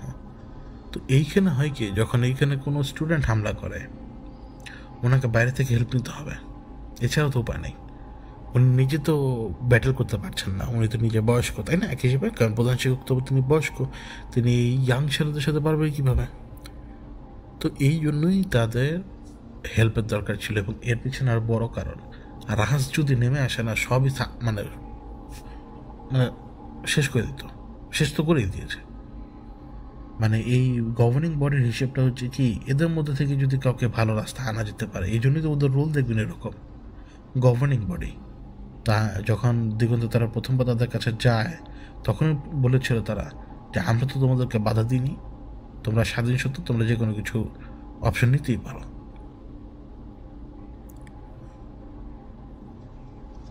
শক্তিতে কে এগিয়ে, রাজ নাকি অ্যালবিনো? ভাই রাজ যে মারলো ওকে ভাই, এরপর এর আগে সে ব্যাটেলও করেছিল। দেখেন, আমার কেন জানি মনে হচ্ছে ওর গায়ের জোর ভালো ছিল, মানে অ্যাবিলিটি, পাওয়ার, মানে গায়ের জোর যেটাকে বলে, আমার এখনও মনে হয়। কারণ ও কতজনের সাথে লড়তে লড়তে লড়তে উঠতে পারে যে রাস্তাতে মার খায়, রাস্তা আসছে পরে। এর আগেও যদি আপনি দেখেন, এই ঘটনা তো 2008-এর, এর আগেও যদি দেখেন যে ওই বসনিয়ার টাইমে, তখনও তো সে দুই ভাইয়ের সাথে লড়লো। এর আগেও বহুবার মারামারি হচ্ছে। তো আমার যেটা মনে হচ্ছে ফিজিক্যালি হেভি স্ট্রং, মানে ফিজিক্যাল মানে মানুষের শরীর শক্তি নেই তো, মানুষ না তো, মানে স্ট্রেংথ আছে ভালো। এই জন্যই আমি বলি যে আমাদেরকে সবচেয়ে জোরালা বা শক্তিশালী ওই, আর কোনো কেউ না ভাই। আলবেনিয়ান একটা জিনিস ভাই, এটাকে স্বপ্নেও দেখতে যাবেন না আপনি, বিশ্বাস করেন। এর চেয়ে রাস হাজার গুণে ভালো, ওর চেয়ে রাস আবার হাজার গুণে ভালো, আমি গ্যারান্টি দিয়ে বললাম। 3 নম্বর হচ্ছে ইবলিশের সাথে সম্মুখ যুদ্ধ জড়িয়েছে এরকম কোনো জিনিস সম্পর্ক কি ছিল আপনার জানা? আমি শুনেছিলাম, যে সময় আমি ডিপ্রেশনে থাকতাম, আমি সাহেব আমাকে বলেছিলেন, এবং এরকম অনেক অহরহ মারামারি হতো। এমনকি উনি আমাকে এটাও বলেছেন যে নবীর রাসূলের যুগেও ওরকম হয়েছিল, যে ইবলিশ আপনার মনে করুন যে খবর এদিক ওদিক পাস করাতো, মানে স্বপ্নে আর কি দেখাতো যে এটা করো, এটা করো, এটা করো, এটা করো। ওই সময় এমনিতেও বেশ কয়েকজন লোক বাধা দিয়েছিল, এছাড়া ফেরেশতারা তো আসতোই, এবং ফেরেশতাদের 10 হাত দূরে দিত সে। কিন্তু আমি স্পেসিফিকলি বলতে পারবো না এই মুহূর্তে, কারণ মানে এমন একটা জিনিস যে, মানে আমি একজনের মুখ থেকে শুনলাম যে তিনি বলছেন যে তার অমুক অমুক অমুক আত্মীয় স্বজন ইবলিশের সাথে লড়াই করেছে, ওইটা মুখরোচক হয়ে যাবে। ওইটা আমার শোনার জন্য ঠিক আছে, সবার জন্য না। 4 নম্বর হচ্ছে বোবা ধাওয়া নিয়ে বা প্রতিরোধ নিয়ে একটু আলোচনা করলে খুশি হবো। এটা এমন একটা স্টেট ভাই, জানেন, যখন আপনার রোহের পেছনে কেউ দৌড় দেয় আপনার রোটাকে ক্যাপচার করার জন্য, মানে হয় কি কোনো কোনো সময় কিছু কিছু হান্টার টাইপের জিন থাকে যাদের মূল কাজই হচ্ছে কি সামহাও বডিতে ঢোকা আপনার, এবং এই হান্টার টাইপের জিনেরা হচ্ছে কি মূলত যে জাদু যারা করে তাদের মতো থেকেই। কারণ জাদু করতে গেলে আপনার অনেক কিছু দরকার পড়ে, একটা পুরুষের সিমেন দরকার পড়ে, আপনার একটা মহিলার ডিমান্ডও দরকার পড়ে। কেন বলছি এই কথাটা? কারণ মানে এই হান্টার টাইপের জিন যারা, এরা হচ্ছে আপনার মূলত ওই যে অনেকে মা বাবা হতে পারেন না, তারা পাগল হয়ে যান সন্তানের জন্য এবং কুফরি কালাম করেন, তখন এই হান্টার টাইপের জিনেরা আসে, এবং তখন তারা যখন তাকিয়ে দেখতে পারে তো যে সমস্যা কার, পুরুষের না মহিলার, তো তাদের যদি দেখে যে মানে যার যেরকম রিকোয়ারমেন্ট, সেই হিসেবে তারা ওই শুক্রাণু আর ডিম্বাণুর পিছনে ছুটতে শুরু করে। তো ছেলে হলে ছেলের কাছ থেকে শুক্রাণু নেবে, ডিম্বাণু মেয়ের কাছ থেকে নিয়ে নেবে, এইভাবে নেয়, এবং তারা তাদের মতো অ্যাপ্লাই করতে থাকে, তাদের টোটকা মোটকায় অ্যাপ্লাই করতে থাকে। তো সন্তান তার মালিক তার না, অন্য কেউ না। তা আপনি যখন যে বোবা দেখছেন যে আপনার গলা টিপে ধরছে, অনেক সময় মাছের মতো মনে হয়, অনেক সময় ঘন ঘন মানে মশার দলের মতো মনে হয় যারা আপনার গলা টিপে ধরার চেষ্টা করছে, এটা হচ্ছে ওই যে হান্টার টাইপের জিন, যে ওই সময় ফিজিক্যাল হওয়ার ট্রাই করছিল আপনার সাথে, ফিজিক্যাল হয়ে আপনার কাছ থেকে আপনার শুক্রাণু বা ডিম্বাণুটা নিয়ে নিত, বাট আপনার রুহ অন টাইম বডিতে ফেরত আসছে, এবং তখন ওই রুহ ফেরত আসার কারণেই আপনি তাকে দেখতে পাচ্ছেন বা তাকে এক্সপিরিয়েন্স করছেন ওই সময়। আর এটা থেকে বের হওয়ার জন্য বের হবেন আপনি, আসলে হচ্ছে আপনার মাইন্ড যদি ট্রেন করা থাকে তাহলে আপনি বেরোতে পারবেন, মানে ধাক্কা দিয়ে বেরোতে পারবেন। মেইন কথা হচ্ছে কি নিজের উপরে কন্ট্রোল নেওয়া, এটাই। এবং আমরা তো আল্লাহর নাম নিয়েই তো নিজের উপরে কন্ট্রোল পাই সবসময় আমরা, তো ওইটাই আমাদের জন্য বেস্ট, আল্লাহর নাম নিয়েই নিজের উপরে কন্ট্রোল নেওয়া। 5 নম্বর প্রশ্ন হচ্ছে, অনেক আলেমেরা ধারণা করেন যে সন্ধ্যায় যে তারা উদিত হয় সেটা নাকি জিনদের রাজ্য, আবার লুসিফারের অর্থ হচ্ছে প্রভাত তারা, এ দুটির মধ্যে কোনো মিল আছে? ভাই এখন এই প্রশ্নের উত্তর যদি দিই না, অন্তত 10টা কথা শোনা লাগবে, কিন্তু তারপরও দেব আমি। কথা তো সত্য। এখন আপনি আমাকে বলতে পারেন যে পৃথিবীর বাইরে জিনেরা কি করবে? পৃথিবীর বাইরে জিনেরা যায়, অনেক আগে থেকে যায়, অনেক আগে থেকে যায়। তারা সেখানে যায় তারা শক্তি হার্নেস করার জন্য। কি শক্তির দরকার তাদের সেটা আমরা জানি না, কিন্তু তাদের শক্তির দরকার। ফেরেশতারা তারাই থাকে, ইম্পসিবল না তারাগুলোতে ফেরেশতারা থাকতে পারে, কারণ তারাই হচ্ছে কি আলো, নূর। ফেরেশতারা নূরের তৈরি। আমাদের সূর্যের ফেরেশতা থাকতেই পারে, ইম্পসিবল না, কিন্তু সেখানে আমরা যে পৌঁছতে পারবো না, এটাই ব্যাপার। যেখানে ফেরেশতা থাকবে সেখানে আমরা জীবনে যে পৌঁছাতে পারবো না। এই জন্য তো আল্লাহ চ্যালেঞ্জ ছড়ে দিয়েছেন, পারলে সীমারেখা অতিক্রম করে দেখাও। কোনোদিন কেউ সূর্যের কাছাকাছি যেতে পারবে না, ইম্পসিবল। ঠিক তেমনি কোনো দূরের ডিস্টেন্স কোনো তারার কাছে আমরা যেতে পারবো না। তো এটা হচ্ছে ফেরেশতাদের কথা, কিন্তু জিনরা তারাতে থাকতে পারবে না ভাই, বিশ্বাস করেন। জিনেরা তারার কাছে যেতেই পারবে না, কিন্তু তারা পৃথিবীর বাইরে গ্রহগুলোতে অবস্থান করে, বিশেষ করে চাঁদে বেশি বেশি অবস্থান করে তারা। তো এটা ওরা করে কেন করে? শক্তি আছে, বাইরে গেলাম এমনও না, আবার তাদের নিজস্ব কোনো না কোনো ব্যাপার তো থাকেই, নলেজের জন্য যায়, ম্যাক্সিমাম টাইমে তারা নলেজের জন্য যায়। কারণ ফেরেশতাদের কথা শোনার তো চেষ্টা করতে হবে তাদের, কারণ ফেরেশতারা তো নিজেদের মধ্যেও কথা বলে, তাদের উপর দেওয়া ওয়ার্ডার তারা তো একজন আরেকজনের সাথে আলাপ করতে করতে করতে বলে। তো সেখান থেকে যদি একটা সংকেত পাওয়া যেতে পারে, পৃথিবীর বাইরে জেনেরা যায়, কিন্তু ওই যে বললাম না, এটা আমরা টের পাই না, আমাদের দরকার নেই টের পাওয়ার। 7টা প্রশ্নের উত্তর দিতে দিতে 47 মিনিট হয়ে গেল। মনে হয় না আজকে বাকি 25-26টার বা 28-29টার প্রশ্নের উত্তর দেওয়া সম্ভব আজ। চেষ্টা করি যতদূর যাওয়া যায়। তো সাজ্জাদ ইমান ভাইয়ের প্রশ্ন, মানে 8 নম্বর কমেন্ট ছিল সাজ্জাদ ইমান ভাইয়ের। আসসালামু আলাইকুম জাহিদ ভাই, আমার প্রশ্ন হলো, ওয়ালাইকুম আসসালাম। আমার প্রশ্ন হলো, সেভেরাসের আক্রমণের সময় অজনিয়া একজন মানব শিশুর উপস্থিতি বারবার টের পাচ্ছিল, যার জন্য তার মনোযোগ ব্যাহত হচ্ছিল।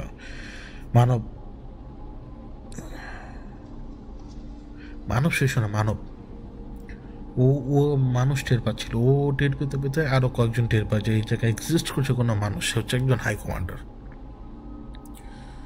এবং আমার যেটা ধারণা, আমার প্র্যাকটিক্যাল যেটা ধারণা, আমি যখন প্রথমবার আলকার্জের সময় যাই, আমি বলছি না সে বাংলাদেশি, না না, এটা সম্ভবই না, বাংলাদেশি না সে, কিন্তু আমি যখন প্রথমবার আলকার্জের সময় যাই, আমি কিন্তু একজন ব্যক্তিকে সেখান থেকে আসতে দেখেছিলাম, এবং তাকে কিন্তু আমাদের দেশের যে আমাদের মৌলানা সাহেবদের যেরকম অ্যাপিয়ারেন্স সেরকমই ছিল। আমার ধারণা এটা সে, কিন্তু হয়তো আমি দেখেছি অ্যাপিয়ারেন্স এরকম, কিন্তু তার অ্যাপিয়ারেন্স নাও হতে পারে। মনে করুন যে আপনি হাইকমান্ড, আপনি 10-12টা গেট আছে দুনিয়াতে, বিভিন্ন জায়গায় আপনাকে নিয়ে যায় ওই গেট দিয়ে, মানে 1-2 ব্যাপারে। এই মানে এখন আপনি আটলান্টিকের বরফের চূড়ায় যে দাঁড়াতে পারবেন, তো আরেক মুহূর্তে আপনি যে পৌঁছাতে পারবেন নিউজিল্যান্ডের কোনো আগ্নেয়গিরির কাছে। তো আমার মনে হয় এটা সে, আমার যেটা মনে হয় এটা সে, কিন্তু এটা ওরা বের করতে পারেনি কে, এটা এত সুচতুরভাবে এটা হাইড করা। 9 নম্বর হচ্ছে ইসমাইল হোসেন ভাইয়ের কমেন্ট, সেটা হচ্ছে, ভাই আসসালামু আলাইকুম ওরহমতুল্লাহ। ওয়ালাইকুম আসসালাম ওরহমতুল্লাহ। আমি জানতে চাচ্ছিলাম, জিনেরা যদি কাউকে এফেক্ট করে, এখন ওই ব্যক্তিটা মারা গেল, এই জাদুগ্রস্ত অথবা জিনের আক্রমণ অবস্থায়, প্রশ্নটা হলো কিয়ামতের ময়দানে এই ব্যক্তি আক্রান্ত হয়েছে, তিনি কি জান্নাত পাবেন কিনা? ভাই এটা খুব গুরুতর ভয়ঙ্কর প্রশ্ন। কেন বলছি জানেন? কারণ জান্নাত জাহান্নামের হিসাব আমরা দিতে পারবো না, এটা হচ্ছে আলাদা। এখন আপনি যদি জিজ্ঞেস করেন যে শহীদের মর্যাদা পাবে কিনা, সেইটাও আলাদা। কেন কি জানেন, আমি আপনাকে একটা কথা বলি, মানে চাইলেই তো যে কেউ শহীদের মর্যাদা পাবে না। এখন আমি দাঁড়িয়ে আছি, আমি দেখছি যে এখানে মিছিল হচ্ছে, এবং আমি তো এই মিছিলের বিরুদ্ধে, কিন্তু গুলিটা এসে লাগলো আমার গায়ে এবং আমি মরে গেলাম। তো আমি কি শহীদ ছিলাম? শহীদ তো ছিলাম না, কারণ আমি তো এই মিছিলের বিরুদ্ধে ছিলাম, মানে আমি জালিমদের পক্ষে ছিলাম। এখন আমি মরে গেলাম আর আমি মানে মাজলুমদের পক্ষ হয়ে শহীদ মর্যাদা পাবো, তা তো হবে না। এইটা আল্লাহর সাথে কখনো হবে না। কিন্তু যে জাদুর কথা যদি বলেন, মানে এটা স্পেসিফিকলি আপনি এইভাবে মনে হয় না। বাকিটা আল্লাহ ভালো জানেন।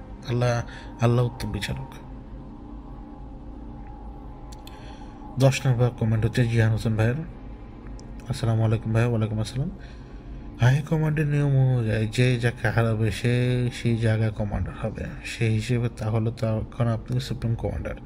ব্ল্যাক লিকুইডকে, ও সরি, 1 সেকেন্ড। প্রথম প্রশ্নের উত্তরটা, রাজ তো মরে নাই, মরলে না সে না, যে মরে তারপর তার জায়গা নেয়, মানে হারালো মানে মেরে ফেলা। প্রত্যেকটা হাই কমান্ডার কোনো না কোনো দিক দিয়ে একজন একজনকে মেরে হাই কমান্ডার রয়েছে। এবং দ্বিতীয় প্রশ্ন হচ্ছে ব্ল্যাক লিকুইডকে, সে কি সুপ্রিম লিডার? তাহলে সুপ্রিম লিডার কেউ নাই, সুপ্রিম কমান্ডারই সব। আর ব্ল্যাক লিকুইড হচ্ছে কেউস এজেন্ট, সে কে এটা কেউই জানি না আমরা। ওনার তৃতীয় প্রশ্ন ছিল যে আপনি একটা ঘটনায় বলেছিলেন টাইটানিক জাহাজ ডুবার সময় বেজোস কী করেছে সেগুলো বলেছে, সে সম্পর্কে জানতে চাই। আমি রাসের যেই পর্বটা ছিল ওইটা মনে হয় 16 পর্ব ছিল, আমার খেয়াল নাই এখন। এটা ডেফকনের ঠিক আগে, তা না, এটা 16 পর্ব হবে না। ডেফকন 2 মানে আগ মুহূর্তে, যখন ওই যে আমি একটু দোটানার মধ্যে ছিলাম, তখন সে আমাকে দেখিয়েছিল যখন এই জাহাজটা ডুবে বাকি মানুষদেরকে সে তারা নিচের দিকে টান দিয়ে নিয়ে যাচ্ছিল, এটা সে আমাকে দেখিয়েছিল, রাস আমাকে দেখিয়েছিল, মানে যাতে আমি তাদের প্রতি আমার অন্তর সফট না হয় এটা দেখানোর জন্য, যে ওরা দেখো ওরা কত খারাপ। তো এটার জন্য ওই ডেফকন 2 এর আগ মুহূর্তের ঘটনাগুলো শুনতে হবে কষ্ট করে, এটা ভৌতিকতা আছে। 11 নম্বর কমেন্ট, এবং এটা বিশাল বড়। আসসালামু আলাইকুম রাহমাতুল্লাহ। ওয়ালাইকুম আসসালাম। এই 11 নম্বর কমেন্টটি আসছে মোহাম্মদ হোসেন ভাইয়ের কাছ থেকে। সেটা হচ্ছে, ভাই অনেক প্রশ্ন তো মনে আছে কিন্তু ভুলে গিয়েছে, কিন্তু ভাই আমার একটা প্রশ্ন আছে যেটার উত্তর দিতে পারলে খুব ভালো হতো। প্রশ্নটা হলো, যদি হাইকমান্ড মানুষকে দিয়ে খারাপ কাজ করায় বা গুনাহের দিকে অগ্রসর করায়, তাহলে ভাই আমরা যাকে শয়তান বলে চিনি বা জানি, এবং যার লোকজনদের কথা করেন এবং হাদিসে আছে, অর্থাৎ ইবলিশ, শয়তান, দ্রুত কাজ তো মানুষকে ফেতনা দেওয়া, গুণের দিকে নিয়ে যাওয়া, তাহলে হাইকমান্ড আর ইবলিশের দলের মধ্যে পার্থক্য কী? এবং সুপ্রিম কমান্ডার কেন নিজেকে বা তাদের গোষ্ঠীটা আছে যে, বা ওই গ্রুপটা আছে যে, সেই গ্রুপকে ইবলিশের সাথে কম্পেয়ার করতে চায় না কেন? ওই যে বললাম, মানে সে তো অলফাদার থেকে বের হওয়া সন্তান, কিন্তু বাপকে সে মানতে রাজি না। এরা সবাই যা যা করছে সব ইবলিশের হিসেবে করছে, এরা আলাদা কিচ্ছু না। এখানে আলাদা হচ্ছে কি, এই সাম্রাজ্য রাজ তৈরি করেছে যাতে ব্রেইনলেস কারবার যাতে কেউ না করতে পারে, কিন্তু সেই সাম্রাজ্য করে দিয়েও নিজের মতো লাট সাহেবের মতো কোথাও না কোথাও ছিল, মাঝে মাঝে ইন্টারফেয়ার করেছে, মাঝে মাঝে ইন্টারফেয়ার করে নাই। এবং ধীরে ধীরে হাই কমান্ডের মধ্যে থেকে বিভিন্ন লোক ইবলিশকেই ফলো করা শুরু করে, ইবলিশের রাস্তায় ফলো করা শুরু করে, ওই কাজই শুরু করে, এবং তারা ধীরে ধীরে সেই রাস্তা আগাতে থাকে, এবং যেটা ফলশ্রুতিতে ধীরে ধীরে গেল 400 বছরে তারা খুব বিশ্রী অবস্থা, আরও পিছন থেকে খুব বিশ্রী অবস্থা করে ফেলে দুনিয়ার। এবং এরপরে বেশ কয়েকবার রাস ইন্টারফেয়ার করে, 2-1টাকে মেরেও ফেলে, আবার একটু ঠান্ডা হয়, আবার পাগলামি শুরু হয়, আবার একটু ঠান্ডা হয়, এভাবেই চলছিল। রাস হচ্ছে কি, এই ব্রেনলেস অ্যাক্টিভিটি ঠেকানোর জন্য এই সিস্টেমটাকে গড়ে তুলেছিল, এটাই। এবং আরেকজন মানুষের সাথে বলেছিলাম তো এই সিস্টেমটা গড়ে তুলেছিল এই সিস্টেমটাকে কন্ট্রোলে রাখার জন্য, মানে ব্রেইনলেস অ্যাক্টিভিটি কন্ট্রোলে রাখার জন্য, যাতে এরা বেশি মানুষের সাথে কেওটিক কন্ডিশনে না যেতে পারে। এবং মানুষ যত বেশি মানুষকে ওরা দৌড়াবে বা ধরবে, তত বেশি মানুষ খারাপ হতে থাকবে, এবং আমরা তো এখন খারাপের পথেই। তো ওনার আরও প্রশ্ন ছিল, আমার আরও এই প্রশ্ন করার দুটি কারণ। প্রথম হলো হাদিসে বা বিভিন্ন ঘটনাতে এরকম পাওয়া যায় যে শয়তান বা তার অনুসারীদেরকে নিয়ে সমুদ্রের মাঝে বৈঠক করে বা বিভিন্ন কাজ করে, কিন্তু হাইকমান্ডের যে বিষয়গুলো আমরা দেখতে পাচ্ছি বা শুনতে পাচ্ছি সেখানে তাদের অস্তিত্ব বা তাদের ঠিকানা বা তাদের আস্থানা সমুদ্রের দিকে দেখাচ্ছে। এটার মানে কি এমনই দাঁড়ায় যে এটা সেই ইবলিশেরই দল, কোনো পৃথক কোনো দল না বা পৃথক কোনো কিছু? আর আমার এই প্রশ্ন করার দ্বিতীয় কারণটি এই যে যদি এরা অর্থাৎ হাইকমান্ডের লোকেরা মানুষকে বিভ্রান্ত করে অর্থাৎ তাদের দ্বারা গুনাহ করিয়ে থাকে, তাহলে ইবলিশ বা তাদের সহযোগীদের কাজ কী বা তারা কেন করছে? অর্থাৎ আমি জানি যে ব্যক্তি বা যে কেউ যদি শয়তানের পথে চলে তাহলে তাকেও শয়তান হিসেবে গণ্য করা যায়, কিন্তু অরিজিনাল ইবলিশ আর ইবলিশের দেখানো পথে চলা শয়তানের এর মধ্যে পার্থক্য তো অবশ্যই আছে, তাই না? আর আরেকটি কোয়েশ্চেন, যে মানুষকে যদি শয়তান পরিচিত করে গুনার দিকে নিয়ে যায়, জিন জাতীয় তো মানুষের মধ্যে এটা জাতি, তারাও আল্লাহর ইবাদত করে আবার নাফরমানিও করে, তাহলে তাদেরকে ওয়াসওয়াসা কে দেয়?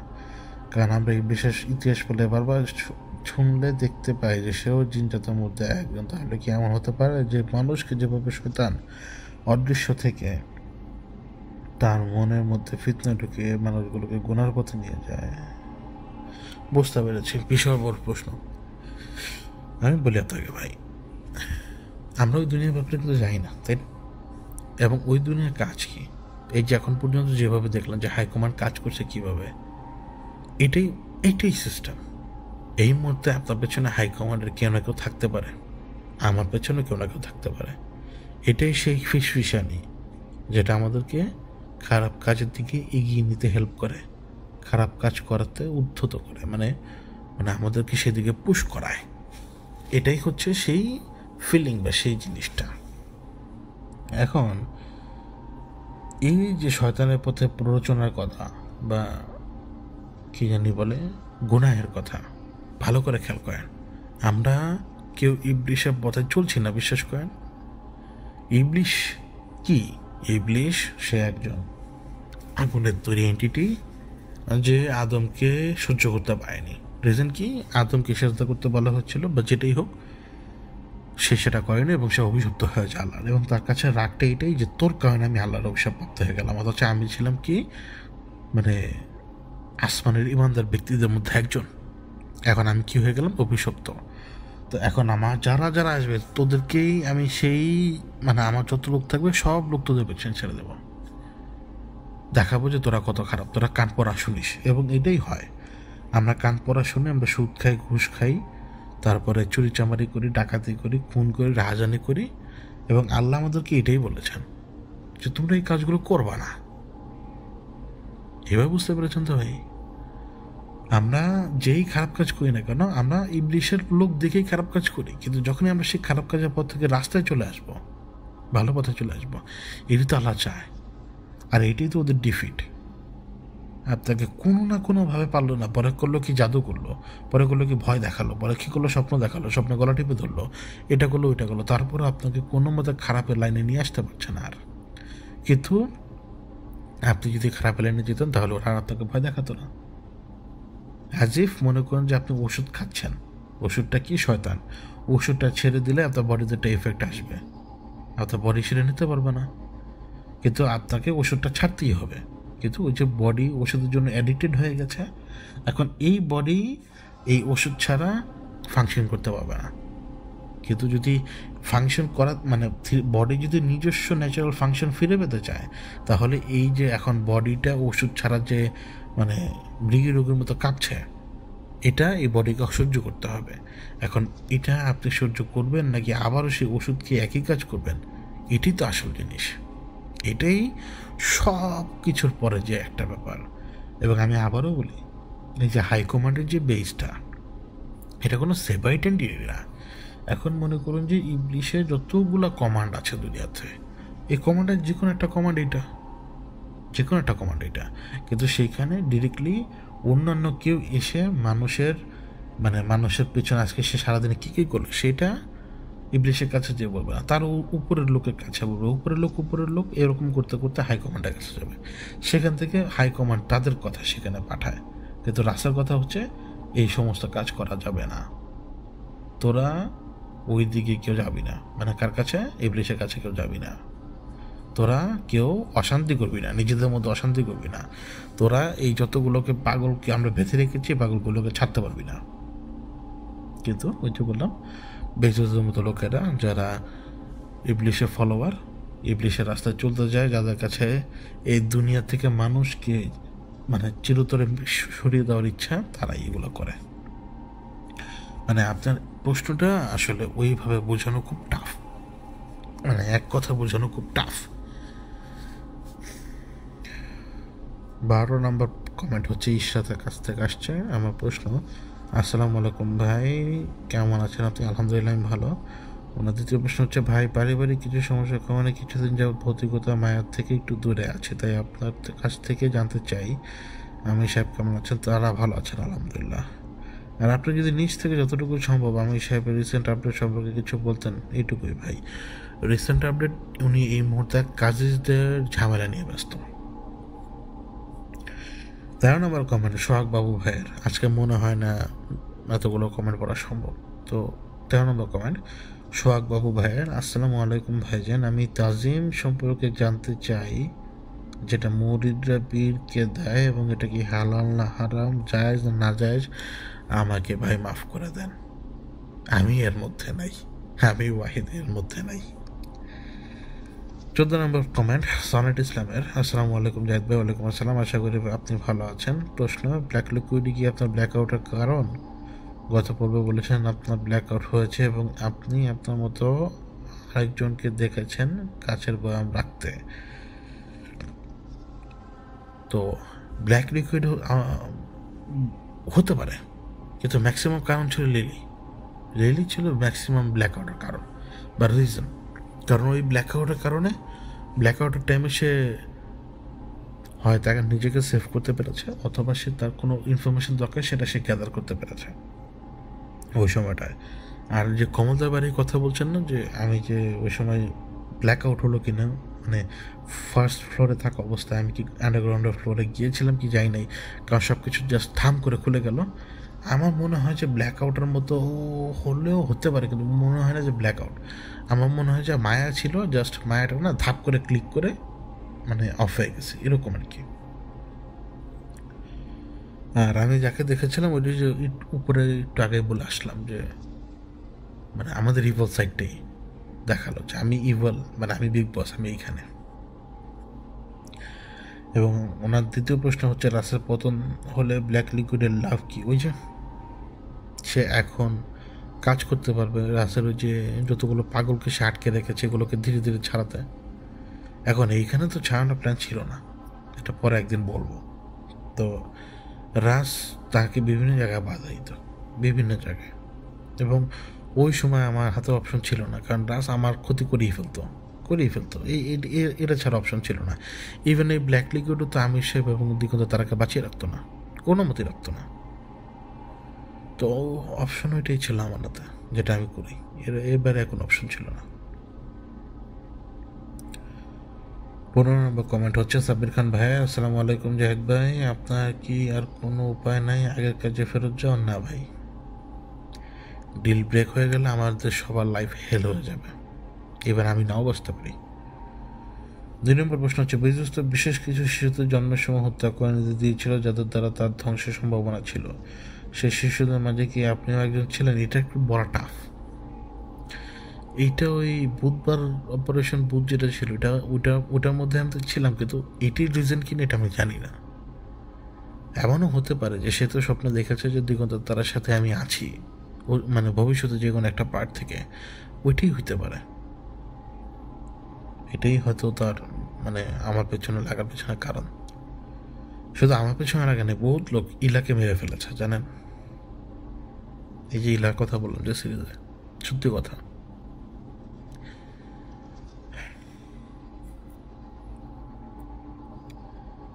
ওনার 3 নম্বর প্রশ্ন হচ্ছে, আমির সাহেব ও তারা কি জানতে পেরেছে আপনারও ব্ল্যাক লিকুইডের গোপন ডিলের কথা? তারা সব জানে। ওনার 4 নম্বর প্রশ্ন হচ্ছে, দেখুন তো তারা কি সরাসরি মানে আনুষ্ঠানিকভাবে কারো দ্বারা ইসলাম ধর্ম গ্রহণ করেছে নাকি শুধু বিশ্বাস করে আল্লাহ আছে এবং তার অনুগত স্বীকার করেছে? এই পর্যন্তই। আমি ভাই সিরিজে যতটুকু বলেছি ততটুকুই, এর বাইরে কিছু না। 5 রাস্তা এখন বন্দি, তাহলে তার সাম্রাজ্য কীভাবে চলছে বা কে লিড দিচ্ছে এই বিষয়ে ক্লিয়ার একটা ধারণা দেবেন প্লিজ, আশা করি উত্তর করে দেবেন। ওই রাষ্ট্র যে বললাম, এই মুহূর্তে যারা রেসপন্সিবল, যারা রেসপন্সিবিলিটি রাখতে পারে, অ্যাবিলিটি আছে তাদের, তারা ওর সাম্রাজ্যকে দেখে রাখছে এখন। ওই যে গেটগুলোকে পাহারা দিচ্ছে দিগন্ত, তারা রেফারেন্স সহ অনেকে। 16 নম্বর কমেন্ট, মোনায়েম হোসেনের অরা কি ভাইজান? অরা হচ্ছে ইন্টারনেটের দুনিয়ার বাকওয়াস। কেন বলছে এখানে? এই যে দেখুন অরা জিনিসটা, মানে আমাদের তো একটা জেনারেশন তৈরি হয়ে গেছে, যে জেনারেশনটা একটা মূর্খ জেনারেশন। কেন বলছি?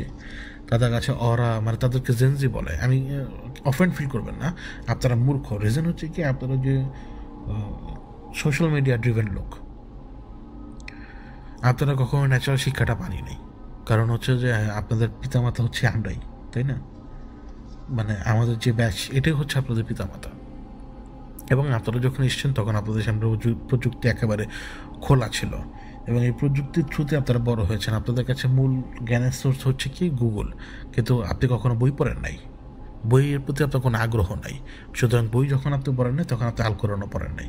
এবং আবার যদি আপনি আল কোরআন পড়তেও যান, আপনি গুগল থেকে সার্চ করে আল কোরআন পড়বেন, সেইখানে যে আপনার অনুবাদ সঠিক আছে কিনা তারও কোনো স্টেশন নেই।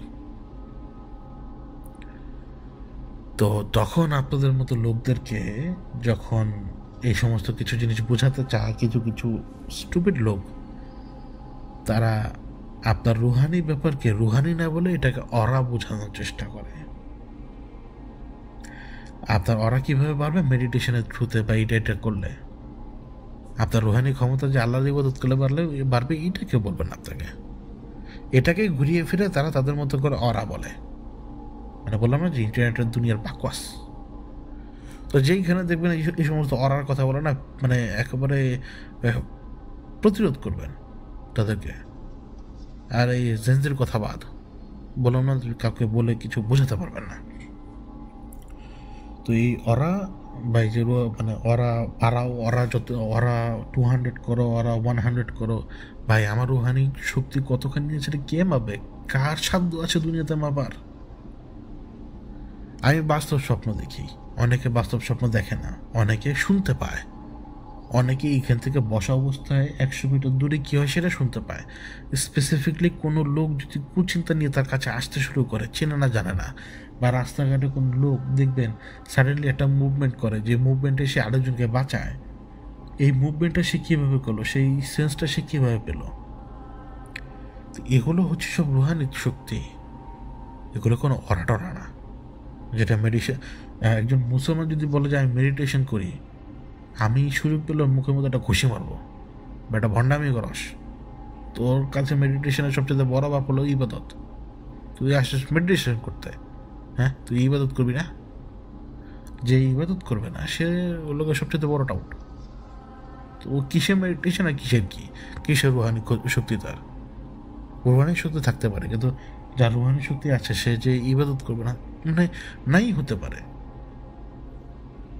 নাই হতে পারে। যেমন জুমান,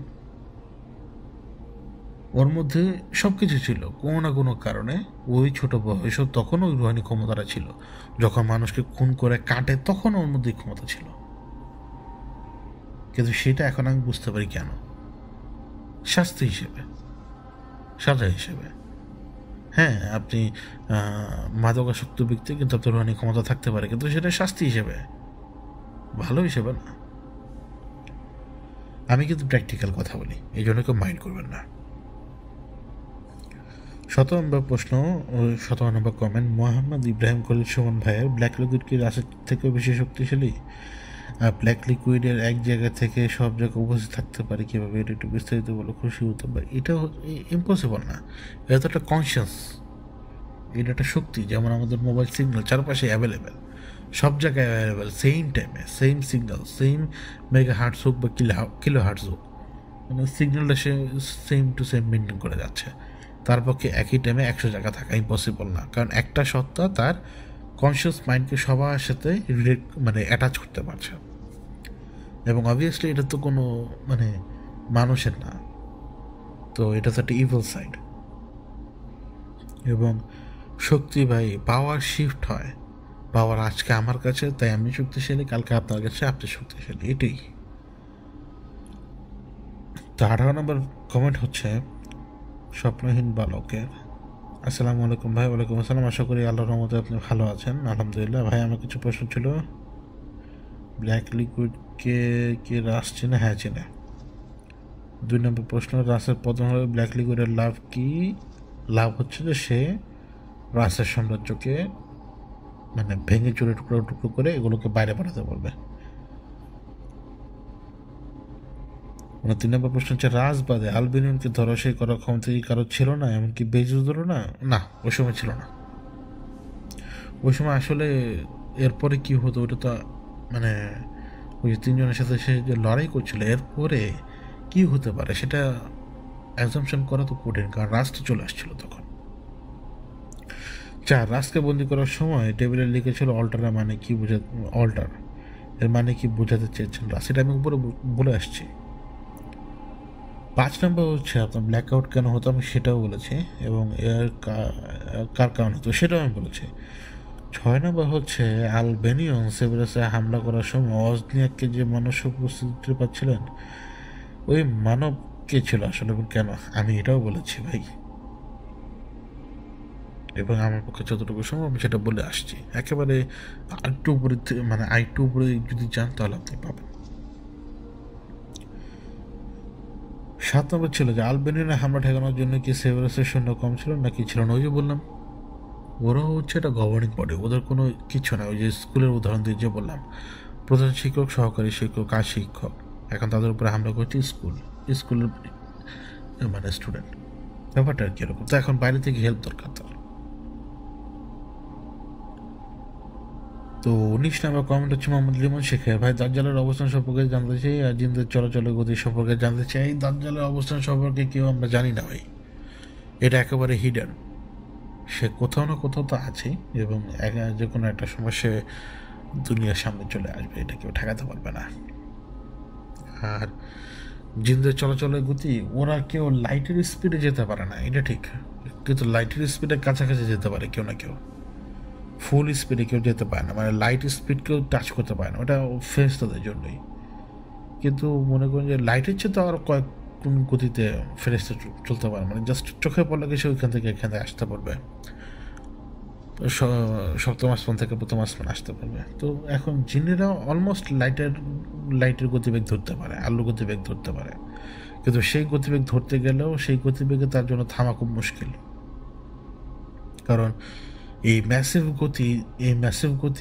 গতিতে মানে ম্যাসিভ গতিতে যদি আপনি ছুটতে থাকেন, আপনি থামতে পারবেন না। আপনার স্লো ডাউন হতে অনেক সময় লাগবে, এবং আপনি তো প্রচণ্ড এনার্জি ক্যারি করবেন ওই সময়, গতির যে এনার্জি, তো এটা খুব টাফ। 20 নম্বর প্রশ্ন হচ্ছে ইসলাম কায়েমের বার্তার পক্ষ থেকে। ভাই, আমি মোহাম্মদ তরিকুল ইসলাম। আমি সাহেব কোন গোত্রের লোক যদি বলতেন? ওনারা কোনো গোত্রের লোক না ভাই, ওনারা কোনো জাত না, কোনো বংশ না, বাট ওনারা সবাই হচ্ছেন ওই দারমাইন আর আমের এটাই। তো এরপরে প্রশ্ন কিন্তু আজকে অনেক, কিন্তু এখন চিন্তা করছি সব প্রশ্নের উত্তর কি দেওয়া সম্ভব। চেষ্টা করি, দেখি যা আছে আল্লাহ যেটা চান সেটাই হবে। প্রয়োজনে পর্ব বড় হোক, এবং আমি একটানা কথা বলছি, হ্যাঁ, কারণ ওই কোনো রকমের এডিট বা অন্য কোনো অপশন রাখতে চাচ্ছি না ইচ্ছা করে, কারণ পডকাস্ট এরকমই হয়। 21 নম্বর কমেন্ট হচ্ছে শেখ সাগরের। আসসালামু আলাইকুম রহমতুল্লাহ ভাইজান। ওয়ালাইকুম আসসালাম। আমার প্রশ্ন হচ্ছে, আপনি একবার বলেছিলেন সম্ভবত রাহুকালকে খোঁজার সময় বনের সৌকর দেবী মনসার কাছ থেকে সাহায্য নেওয়ার সময় সে আপনাকে 3টা জ্ঞানের কথা বলেছিল। আপনি খাবার স্যালাড বানানোর পদ্ধতির কথা বলেছিলেন, এবং এরপর আপনি ইনসুলিনের কথা বলতে গিয়ে থেমে গিয়েছিলেন। হ্যাঁ বা এগুলো মনে রেখেছেন আপনারা? সেই সময় কি জন্য তাকে বলেননি সেই কথাটা, নাকি অন্য কোনো ব্যাপার ছিল? আপনার জন্য দোয়া রইল ভাই। ইনসুলিনের কথাটা দেখুন, খাবার স্যালাইন আপনাকে ক্রিটিক্যাল টাইমে হেল্প করতে পারে রিকভার করার জন্য, কিন্তু ইনসুলিন আপনাকে মেরে ফেলবে। ব্যাখ্যা দিলাম না, ব্যাখ্যা আপনি খুঁজলেই পাবেন। ধরুন যে আপনি আমাকে মেরে ফেলতে চান, এখন আপনার একটা সার্টেন অ্যামাউন্টের ইনসুলিন আপনি আমার মধ্যে পুশ করলে আমি মরে যাবো। একটা সার্টেন অ্যামাউন্টের ইনসুলিন যেটা ইমিডিয়েটলি আমার ব্লাড সুগার এমন জায়গায় নামিয়ে দিবে যাতে আমার স্ট্রোক হয়ে যায়, ব্রেন ফাংশনে ইস্যু হয়ে যায়। তো এই জন্য আর কি ইনসুলিনের কথা বলতে যেতে আমি গিয়েছিলাম। আপনাদের সাথে রাগ ডাক করলাম না, খুঁজলেই পাবেন যে ইনসুলিন আপনাকে মেরে ফেলতে পারবে যদি এইভাবে ব্যবহার করা হয়। তো আকিব ভাই হচ্ছেন দ্বিতীয় কমেন্ট, আগে মানে 22 নম্বর কমেন্ট আকিব ভাইয়ের। ওয়াহিদ ভাই সালাম নেবেন। আমার কিছু প্রশ্ন ছিল, ইস্টার্ন হাইকমান্ড ছাড়া কয়টা এরকম হাইকমান্ড আছে? কয়টা দাঁড়ান এক সেকেন্ড, 1 2 3 4 5 6 7 8 9টা ভাই, 9টা আছে। 2 সাধারণ জেনেরা যাদের দ্বারা পজিশনের ঘটনা আমরা অহরহ শুনি, এটা কি অঞ্চল বিশেষে কোনো হাইকমান্ডের কাছে অনুগত্য দেখাতে বা আদেশ মানতে হয়? না ভাই, এরা তো হাইকমান্ডকে কীভাবে দেখা যায় না, যে গভর্নমেন্ট লেভেলের, মানে আমাদের যে সরকার লেভেল দেখি না এরকম, মানে একজন মানে ধরুন আমি হচ্ছি কি অশিক্ষিত বোকা গাধা, ঠিক আছে ভাই, এখন আমার সামনে যদি ডোনাল্ড ট্রাম্প এসে দাঁড়ায়, তার পাওয়ার আর কোনো কিছু আমি বুঝতে পারবো না, বরং আমি করবো কি, ডোনাল্ড ট্রাম্প আমার যেদিকে যেতে বলে আমি সেদিকে যাবো। ডোনাল্ড ট্রাম্প যদি আমার একটা লাথি মারে আমি লাথিটা খাবো। কয়টা বোঝাতে পারলাম ভাই? ওরা ওই সিস্টেমের ব্যাপারে জানি না, মানে ওরা দেখে কি যে এটা তো বসের উপরে বস আসছে, তো এই বসদের সাথে তো মানে খুব সাবধানে চলাফেরা করতে হয়, এই সেন্সেই ওরা এই ব্যাপারটাকে আর কি দেখে। আমার যেটা মানে আমি আর কি এটা এইভাবেই আমরা আপনাদেরকে বোঝাতে পারি, এটাই।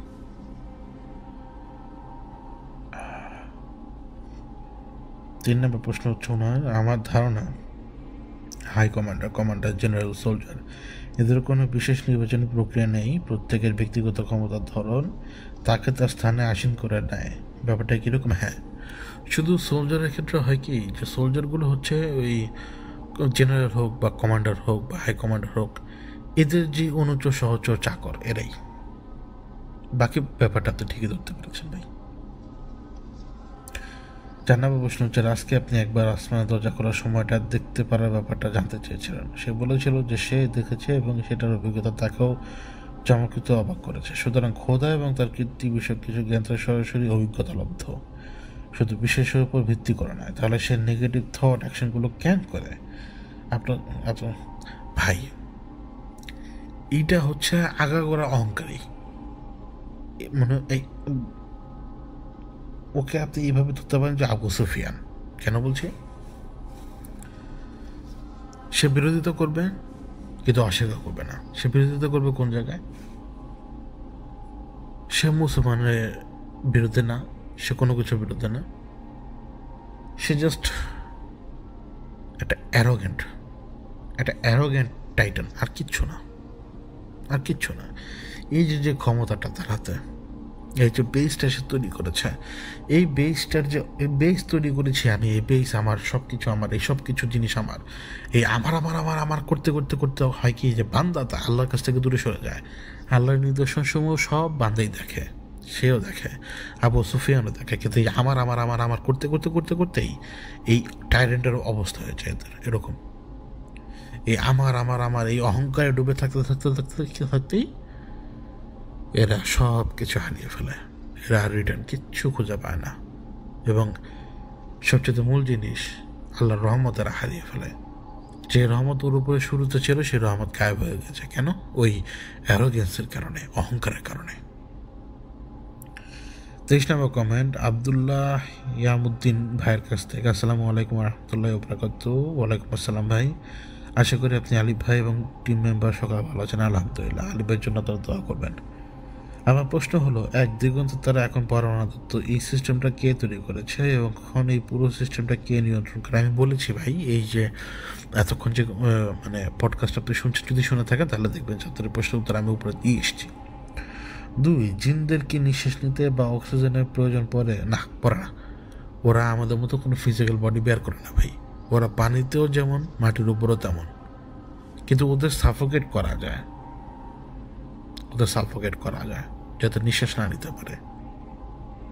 মানে নিঃশ্বাস বা হাওয়া চলাচল সেটা তারা নিতে পারে, কিন্তু সেই সাফোকেশনটা এটা একটা ভিন্ন পদ্ধতি। মানে এই সাফোকেশনে হয় কি, যে তাকে আপনি এমন কিছু শুকাবেন যেটা সে নিতে পারছে না। তো এইটা মানে সে নিঃশ্বাস নিলেই দেখবে যে, ধরুন যে আপনি আবর্জনা গন্ধ সহ্য করতে পারবেন না, এইটাই আর কি।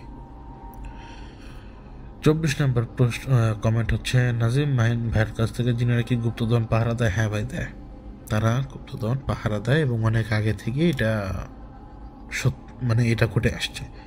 তারা কি গুপ্তধন দিতে পারে?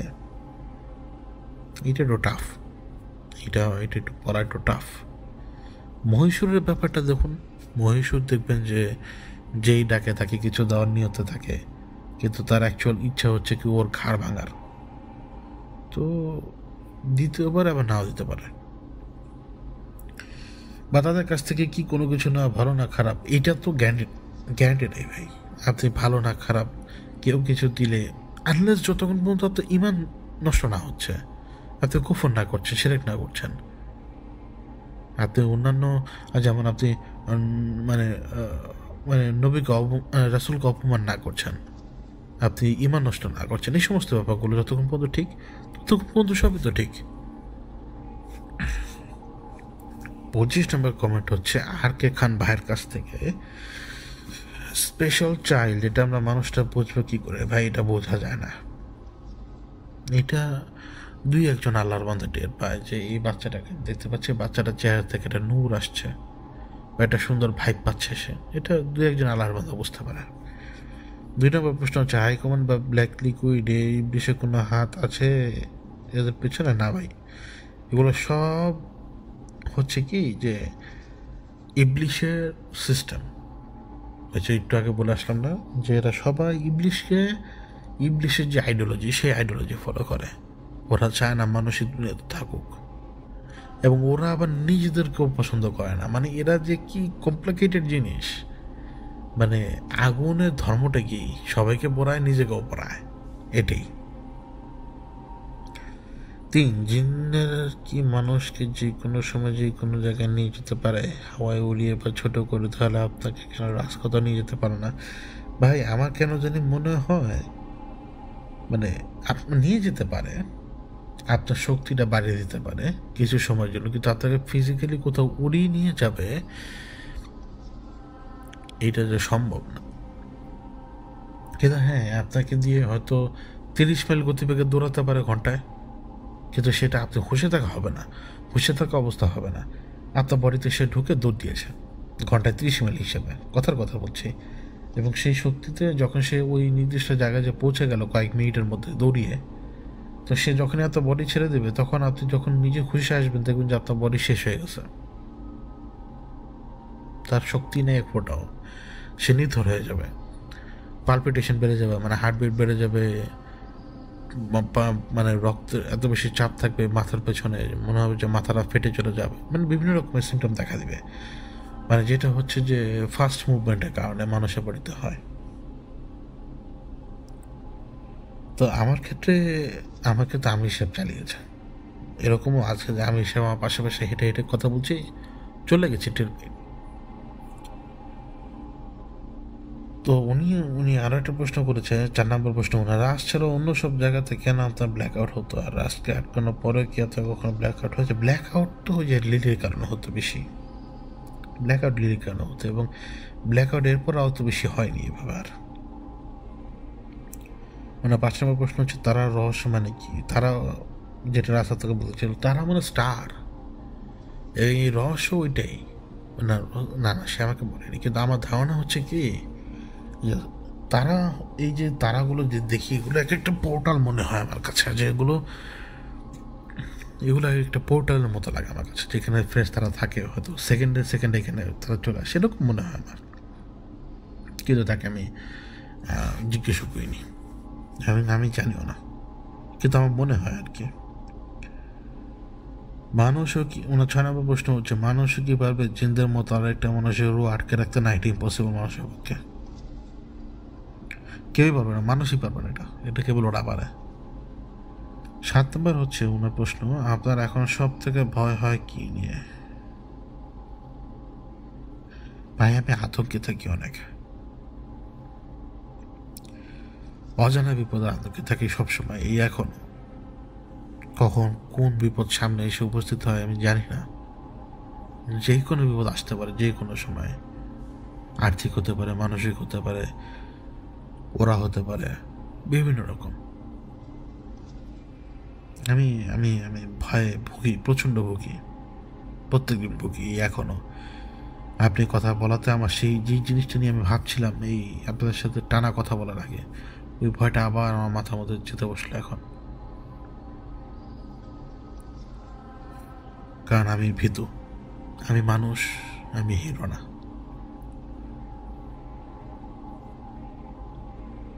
আমার 8 নম্বর প্রশ্ন হচ্ছে, ব্ল্যাক লিকুইড কি এখনও এলিমিনেট করে যাবে? ব্ল্যাক লিকুইডকে কি এখনও এলিমিনেট করা যাবে না? না, ওকে কেউ কিচ্ছু করতে পারবে না ভাই। আমার তো মনে হয় যে ও একেবারে কিয়ামত পর্যন্ত থাকবে। মানে এগুলো হচ্ছে সেই শক্তি ইবলিশের, এরা হচ্ছে ইবলিশের সেই শক্তি বা সাবকনসিয়াস মাইন্ড যেটা এগুলো করে বেড়াচ্ছে চারপাশে। 99 প্রশ্ন হচ্ছে, আপনার মতো যারা আছে দুনিয়াতে, তাদের যাদের কথা বেজুস গোপন বৈঠকে হাইকমান্ডে বলেছিল মারতে, তারা কি সবাই বেঁচে আছে নাকি এখন আপনি ছাড়া? না, অনেকে বেঁচে আছে আলহামদুলিল্লাহ। বিভিন্ন দেশে বিভিন্ন জন আছে, জাপানে কয়েকজন আছে, সার্বিয়াতে কয়েকজন আছে, তারপরে হচ্ছে আপনার ওই ডিকি বলে আর্জেন্টিনার দিকে কয়েকজন আছে, এরকম আছে। আর্জেন্টিনা হবে না, এটা হবে স্পেন, সরি আমার ভুলেছে। ওনার 10 নম্বর প্রশ্ন হচ্ছে যে, আপনি বলেছেন হাইকমান্ড নাকি রাস চলে যাওয়ার পর কোনো মানুষ হয়েছে রাসের জায়গায়, সেটা আপনার ধারণা? তাহলে মানুষ থেকে হতে পারে আপনার মনে হয়? না না, আমি এটা বলি নাই ভাই। হাইকমান্ড তো ওই যে আপনি সিরিজ শুনতে পাবেন 2008-এ যে কোনো একটা সময় একজন হাইকমান্ডে ছিল, মানুষ হাইকমান্ডে, সেখানে যখন আলবেনিয়ান হামলা করে ওইখানে, আর রাসবন্দি হওয়ার পরে কেউ কেউ ওই জায়গায় নিতে পারেনি। ওনার 1 নম্বর প্রশ্ন হচ্ছে, ভাই রাসের বয়স কত হবে? আমার তো মনে হয় অনেক অনেক। এবং উনি এটাও প্রশ্ন করছে যে পিরামিডের রহস্য রাস জানে কিনা। ভাই জানতে পারে, কিন্তু আপনি জিজ্ঞেস করিনি কখনো। কিন্তু রাসের বয়স অনেক অনেক অনেক অনেক। ও আমাকে যে কথা বলেছেন বিশ্বাস করেন, এখন আমি যদি বলি যে ওই ইভেন্টের কথা, আপনি আমাকে বলবেন যে ভাই এটা কেমনে সম্ভব, কিন্তু সম্ভব। ও অনেক বয়স, অনেক অনেক অনেক বয়স ভাই। এই জন্যই তো এত বেশি অ্যারোগ্যান্ট, এই জন্যই তো এত বেশি অ্যারোগ্যান্ট যে আমাকে কেউ কিছু করতে পারবি না। মানে পৃথিবীর অতীতের অনেক কিছু সাক্ষী তো, এই জন্য। 26 নম্বর কমেন্ট হচ্ছে রাসেল আহমেদ ভাই, ওয়াহিদ হোসেন ভাই, ওসমানী সাম্রাজ্য ধ্বংস হওয়ার যে বিষয়টা, তার সাথে কি ইন্টারনেটের হাত আছে নাকি? আমাকে একটু জিজ্ঞেস করতে হবে, কিন্তু আমার যেটা মনে হয় যে ইম্পসিবল না। কারণ ওরা তুর্কি বা ওই রিজনটাকে ওরা দেখতে পারে না, কেন জানি দেখতেই পারে না। এবং এটা হচ্ছে একটা মানে আফ্রিকার পরের যদি পাওয়ার হাউস হয় তো এইটা, আফ্রিকা তো বড় পাওয়ার হাউস, এরপরে যদি কোনো পাওয়ার হাউস হয় এই অঞ্চলটা, এবং ওরা এই অঞ্চলটাকে দেখতে পায় না। ওরা আফ্রিকায় যতখানি অ্যাক্টিভ, এখন এখানে একটু কম অ্যাক্টিভ, কিন্তু সামনের দিকে বেড়ে যাবে। 27 নম্বর কমেন্ট হচ্ছে মোহাম্মদ সামিউল ইসলাম রাতুল ভাই, আসসালামু আলাইকুম ভাই। ওয়ালাইকুম আসসালাম। 7 মাত্র অজগরে বর্তমান অবস্থা কি ভাই? সে তো মরে গেছে অনেক আগে। 2 নম্বর হচ্ছে, সুপ্রিম লিডার সম্পর্কে কিছু জানেন ভাই? সুপ্রিম লিডার নাই, কেউ কোনো সুপ্রিম লিডার নাই ভাই। মানে সে কখনো আপনার সামনে এসেছিল না ভাই, নাই। জাস্ট সুপ্রিম কমান্ডার, এর উপরে কেউ নেই। 3, সেভারাসে যে অজনিয়াক যে মানব অস্তিত্বের প্রমাণ পেয়েছিল, সেই মানবকে, এটা আমিও নিজেও চাই না, জাস্ট একটা ধারণা। আমি একটু আগে উপরে বলে এসেছিলাম যে ওই যখন আলগাজের সময় আমি যাই, তখন আমি একটা ব্যক্তিকে দেখেছিলাম, আমার মনে হয় ওই ব্যক্তি হতে পারে। দিগন্ত তারও আমি সবার সাথে শেষ কবে দেখা হয়েছিল? দিগন্ত তারার সাথে আমার দেখা হয়েছিল এই যে 13 তারিখ, আর আমি সবার সাথে দেখা হয়েছিল 14 তারিখ, এই যে রিসেন্ট। 28 নম্বর কমেন্ট হচ্ছে আবু বকর শরীফ ভাইয়ের, ব্ল্যাক লিকুইডকে এলিমিনেট করার ক্ষমতা কি রাসেল ছিল? ভাই আমার মনে হয় না। হয়তো হয়তো যদি রাস এদিকে পাগল না হতো তাহলে মনে হয় এত বেশি অস্থির হয়ে উঠতো না। কিন্তু দুইটা আলাদা সত্তা তো, মানে তাদের মধ্যে সমঝোতা হতো না। আর কেওস তো চলতোই, এই কেওস কেউ ঠেকাতে পারবে না ভাই।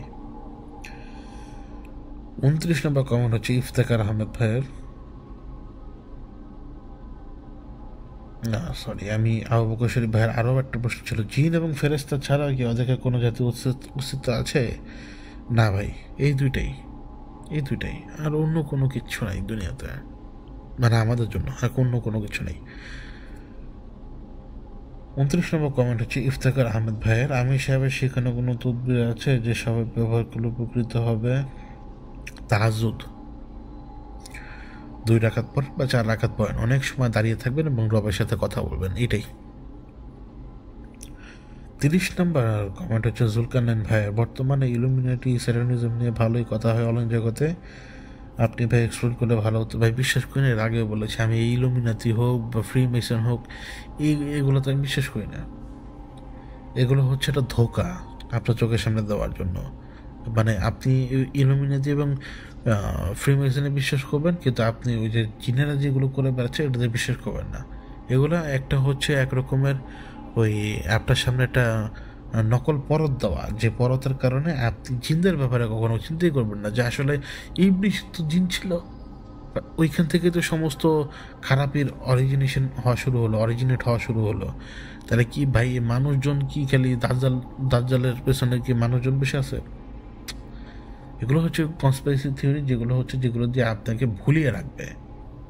অরিজিনালি এই চীনারা এবং এই ব্ল্যাক লিকুইডেরা, এটাই আপনি হয়তো অন্য নামে চিনেন, হয়তো এই বা আকজুসকে আপনি অন্য নামে চিনেন, আপনি হয়তো বা আকজুসকে অন্য নামে চিনেন ভাই, কিন্তু আমি তাকে বা আকজুস নামে চিনি। মানে বোঝাতে পারলাম? ইভেলের চেহারা একটাই, ইভেলের অন্য কোনো চেহারা নেই, ও ইভেল, ব্যাস এটাই। যা কমেন্টগুলো প্রায় শেষ করতে পারলাম, 91-92 মিনিট চলছে এখন, 30টা শেষ আর 5টা বাকি। তো 31 নম্বর কমেন্ট হচ্ছে সালমান কবির আয়াত ভাইয়ের, আসসালামু আলাইকুম আয়াত ভাই, আমার কোয়েশ্চেন ছিল যে পর্দার ওপর কি আমাদের দুনিয়াতে নাকি অন্য কোনো ঘরে নাকি অন্য জায়গায়? আমাদের দুনিয়াতে, এবং আমার যেটা করা বিশ্বাস সেটা হচ্ছে যে সমুদ্রের আশপাশে কোথাও বা সমুদ্রের মধ্য সমুদ্রে, কারণ পৃথিবীর 4 ভাগের 3 ভাগ তো পানি, এবং যে বিশাল 3টা সমুদ্র কানেক্টেড একটা জায়গায়, বিশাল জায়গা, পৃথিবীর অর্ধেকের উপরে জায়গা এই জায়গাতে, বা পৃথিবীর ল্যান্ড মাসের চেয়েতেও অনেক বড় জায়গা এখানে। মানে পৃথিবীর যতখানি জমি আছে অতখানি জমি মনে হয় এখানে 2বার ঢুকবে, এত বিশাল জায়গা। এখানে দাম সেই মানে জাহাজ চলাচলের রুটও তো না সব জায়গায়। গভীর সমুদ্রে এমন এমন জায়গা আছে যে সমস্ত জায়গায় কেউ কখনো যায়নি। তো এইখানেই হবে। এবং ধরুন যে আমি যে নৌকায় যাই, আমাকে বলা হয় ছয়ের ভেতরে থাকতে, বাইরে দেখতে না। তার মানে কি, এত হাই স্পিডে যাচ্ছে যেটা আমি হজম করতে পারবো না। এরপরে যখন আমার সামনে বিভিন্ন রকমের মায়া ভরা জায়গা দেখা দেয়, আমি তো দেখি যে পেছনে নদী, কিন্তু সেটা যে নদী তার গ্যারান্টি কি? রাতের বেলা তো সব কিছু, আমি যেখানে উঠছি এটা যে একটা আইল্যান্ড না সেটার গ্যারান্টি কি? তাই না ভাই? সমুদ্রের বুকে তো কম আইল্যান্ড নাই, তো অনেক আইল্যান্ড আছে, এখন পর্যন্ত আমরা বের নাও করতে পারি। তো 32 নম্বর কমেন্টটা হচ্ছে মোহাম্মদ বদন আলী ভাইয়ের কাছ থেকে, আসসালামু আলাইকুম ভাই। ওয়ালাইকুম আসসালাম ভাই। সালাউদ্দিন সাহেব কীভাবে মারা গেলেন যদি জানাতেন? না ভাই, আমি এটা নিয়ে কথা বলবো না। সে বার্ধক্যজনিত এবং আঘাতজনিত, মানে আঘাতের কারণেই তার সমস্যা হয়েছিল, এবং এটার কারণেই আল্লাহর বান্দা আল্লাহর কাছে চলে গিয়েছেন। আল্লাহ তাকে জান্নাতুল ফেরদৌস দান করুক ভাই। এবং আমাদের সভাপ্রিয় আমির সাহেব কেমন আছেন? আলহামদুলিল্লাহ তিনি ভালো, এবং আপনার এবং আমাদের দিকে তারা কেমন আছে? তারাও আলহামদুলিল্লাহ ভালো। ভাই দারমাইন কি এদের শুনতে পাবো? ভাই বিশ্বাস করেন আমি দারমাইন এখন মতো লেখা শেষ করি নাই। প্রথম চ্যাপ্টারটা, এই চ্যাপ্টারটা হচ্ছে কি যে দারমাইন এবং আমির সাহেবদের ইস্যুটা কোন জায়গা থেকে স্টার্ট হয়, যার কারণে মানে বাশির হবে আর কি, বা সে কেন এই শত্রুতা এইভাবে কন্টিনিউ করে পরে। আমি তো চাই ভাই আপনাদেরকে কালকেই শোনাতে, কিন্তু কেউ বিশ্বাস করে না যে আলিফ ভাইয়ের অ্যাভেলেবিলিটি নিয়ে। আমি আলিফ ভাই যদি আমাকে একদিন পারমিশন দেয় যে ওয়াহিদ ভাই আপনি স্ক্রিনশট দেখান যে আপনার সাথে আমার কীরকম কানেকশন, আমি ইমিডিয়েটলি দেখাবো সবাইকে যে এই লোকের সাথে আমার কথা কতটুকু হয়। এখন 33 নম্বর কমেন্ট, সেটা হচ্ছে মেঘবালকের। ইফতিদের পরে সবচেয়ে পাবো কোন জিন জাতি? ভাই বলতে পারবো না, আমি বলতে পারবো না। অনেকে তো বলে যে বিভিন্ন রকম জাত আছে, মানে কেউ কেউ এমনভাবে কথা বলে আর কি যে আপনি জানেন না। আমাকে অনেকেই বলে আরে ভাই আপনি জানেন না মারিজ আছে, অমুক আছে, তমুক আছে। তখন আমি ওনাকে জিজ্ঞেস করি ভাই আপনি জানেন? ঠিক আছে আলহামদুলিল্লাহ ভালো। কথা হচ্ছে যে আমি ফিল্ডে কাজ করি, আপনারা তো ফিল্ডে কাজ করেন না। এখন আমি অনেক সময় পিছের সাথেও লাথি খাই, আবার অনেক সময় গ্যাব্রিয়ালদের মুখের মধ্যে থুতু মারতে পারি। তো ওই জাতপাত এগুলো হিসেব করে লাভ কি আমাকে বলেন তো? এটা অনেককে আমি বলি আর কি এইভাবে, ওই জাতপাত দিয়ে আসলে কোনো লাভ নেই। ইফরিত নাই, ইফরিতের ক্ষমতা বুঝতে হবে যে ইফরিতের চেয়ে তো উপরে ক্ষমতাবান কেউ নাই, কেউই নেই। যে আপনার মানে মানুষের কথা বলছি না, আমি জিনের কথাই বলছি, যে এত বড় কাজ করে ফেলতে পারে এরকম কেউ নাই। এবং আপনি প্রশ্ন করেছেন যে ওদের কোনো জৈবিক চাহিদার প্রয়োজন হয় কি না আমাদের মতো। না, ওদের এরকম কোনো জৈবিক চাহিদার প্রয়োজন মানে আমাদের মতো আছে কি না সেটা তো আমি জানি না। ওদের খাওয়া পড়া এগুলো অত বেশি দরকার পড়ে না, এবং সন্তানের ব্যাপারে মতো বেশি জানি না, অত বেশি আমি আসলে জানি না সন্তানের ব্যাপারে। যে মানে দেখুন আমি এই লাইনে কাজ করি 10 বছর, কিন্তু আজ পর্যন্ত কখনো আমি সবকে জিজ্ঞেস করি না যে আপনার বাচ্চা পয়দা হয় কীভাবে। বিশ্বাস করে আমি জিজ্ঞেস করি নাই।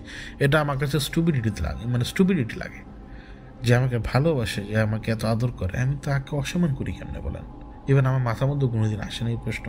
ইভেন আগামীকালকে বা এই মুহূর্তে যদি কাদের হোক বা আলামিন ভাই হোক তারা যদি আসে আমার সামনে, আমি তাদেরকে এই প্রশ্ন কখনই করবো না যে ভাই আপনাদের বাচ্চা কাচ্চা হয় কীভাবে। বিশেষ করে আমি করবো না। 34 নম্বর প্রশ্ন হচ্ছে, দেখুন তো তারা আসল নাম জানতে চাই। এখন সে আল্লাহর রহমতে জীবিত, এই জন্য তার আসল নাম বলা যাবে না। আসল নাম বললেই সাদা চোখের সামনে চলে আসবে। এবং শেষ কমেন্ট হচ্ছে রাকিবুল হাসান ভাইয়ের, এবং ব্ল্যাক উনি জানতে চান যে ব্ল্যাক লিকুইড সম্পর্কে বিস্তারিত বলুন। আমি ভাই কিচ্ছুই জানি না এই সাবকনশিয়াস মাইন্ডের ব্যাপারে। আমার মাঝে মাঝে মনে হয় যে এটা ইবলিশেরই রুহানি শক্তি, ওর ইভেল সাইডটা, এটা মাঝে মাঝে মনে হয়। আবার মনে হয় যে এটা হচ্ছে ওই দাঁত জ্বালার জন্য হয়ে কাজ করা জিনিসটা। মানে আমাকে আগের সময় এক রকমের ভাইব দেয় এই জিনিসটা, কিন্তু এই শক্তিটা বা এই সাবকনসিয়াস মাইন্ডটা আমি এখন পর্যন্ত ভালোভাবে ধরতে পারি নাই, যে মোটামুটি পুরো দুনিয়াকে ভালোভাবে এফেক্ট করে ফেলেছে। বিশ্বাস করেন ভালোভাবেই পুরো দুনিয়াকে এফেক্ট করে ফেলেছে। তো আজকে এই যে টানা কথা বললাম যে 98 মিনিট হয়ে গেল, গলার অবস্থা টেরেই পাচ্ছেন কীরকম। কথা দিয়েছি কথা রাখবো, একটা বাড়ি কথা বলবো এখন, কিন্তু তার আগে আমার একটা পানি দরকার।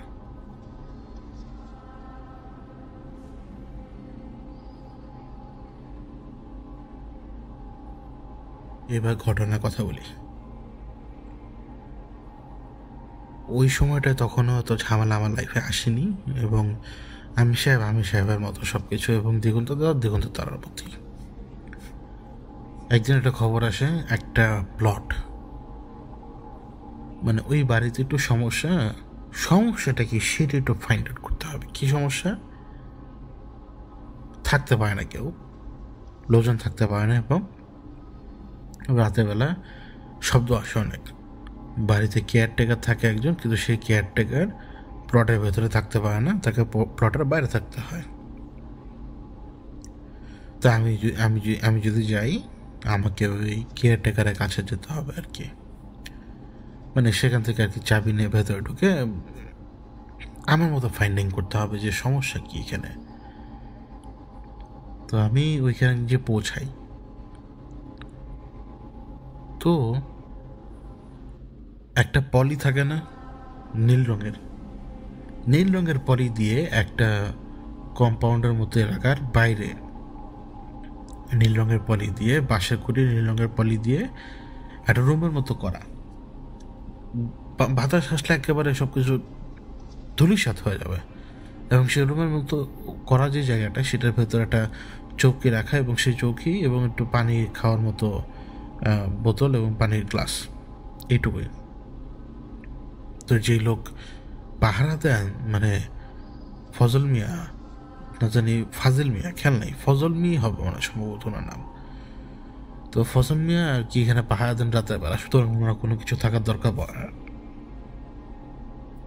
আমি ওনাকে জিজ্ঞেস করলাম, বলেন তো আপনাদের স্যার তো বললো বিল্ডিংয়ে সমস্যা আছে। তো উনি একটু হাসলো প্রথমে, মানে এমন একটা হাসি, মানে অনেক সময় হয় না আমরা লজ্জার কথা বলতে পারি না, মুখে একটু হাসিও থাকে, মানে লজ্জায় কথা বলতে পারি না, তার অবস্থাটা হলো এরকম। মানে উনি ভাবছে যে এই কথা বলে আবার উনি হাসির পাত্র হয় নাকি, আবার আমি ওনার সাথে ইন্টারভিউ করছি নাকি, সেটাও উনি বোঝার চেষ্টা করছিল তখন। তা আমি ওনাকে বললাম যে না, তো আমাকে সিরিয়াসলি বলেন ঘটনা কি। উনি আমাকে সাথে সাথে বলে, আরে ভাই আপনারা তো জানেন না, রাত্রেবেলা আমি এখানে শুইতে পর্যন্ত পারি না। রাত্রে আমার পাহারা দেওয়ার অত চিন্তা থাকে না, তো এ বাড়িতে আসে না কেউ, এ বাড়িতে কেউ ঢোকে না।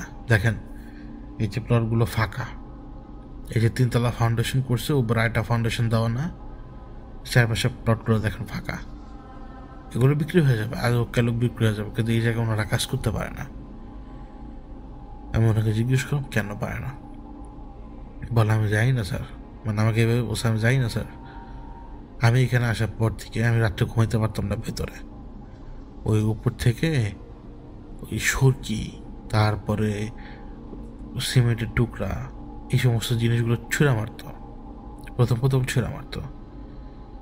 রাত্রেবেলা উনি স্বপ্ন দেখতো, মুখের সামনে চুল, মানে মুখ চুল দিয়ে ঢাকা, ওই চুল আবার একেবারে ওনার গলা পর্যন্ত চলে আসছে, এরকম একটা ফেস ওনার গলা টিপে ধরতেছে।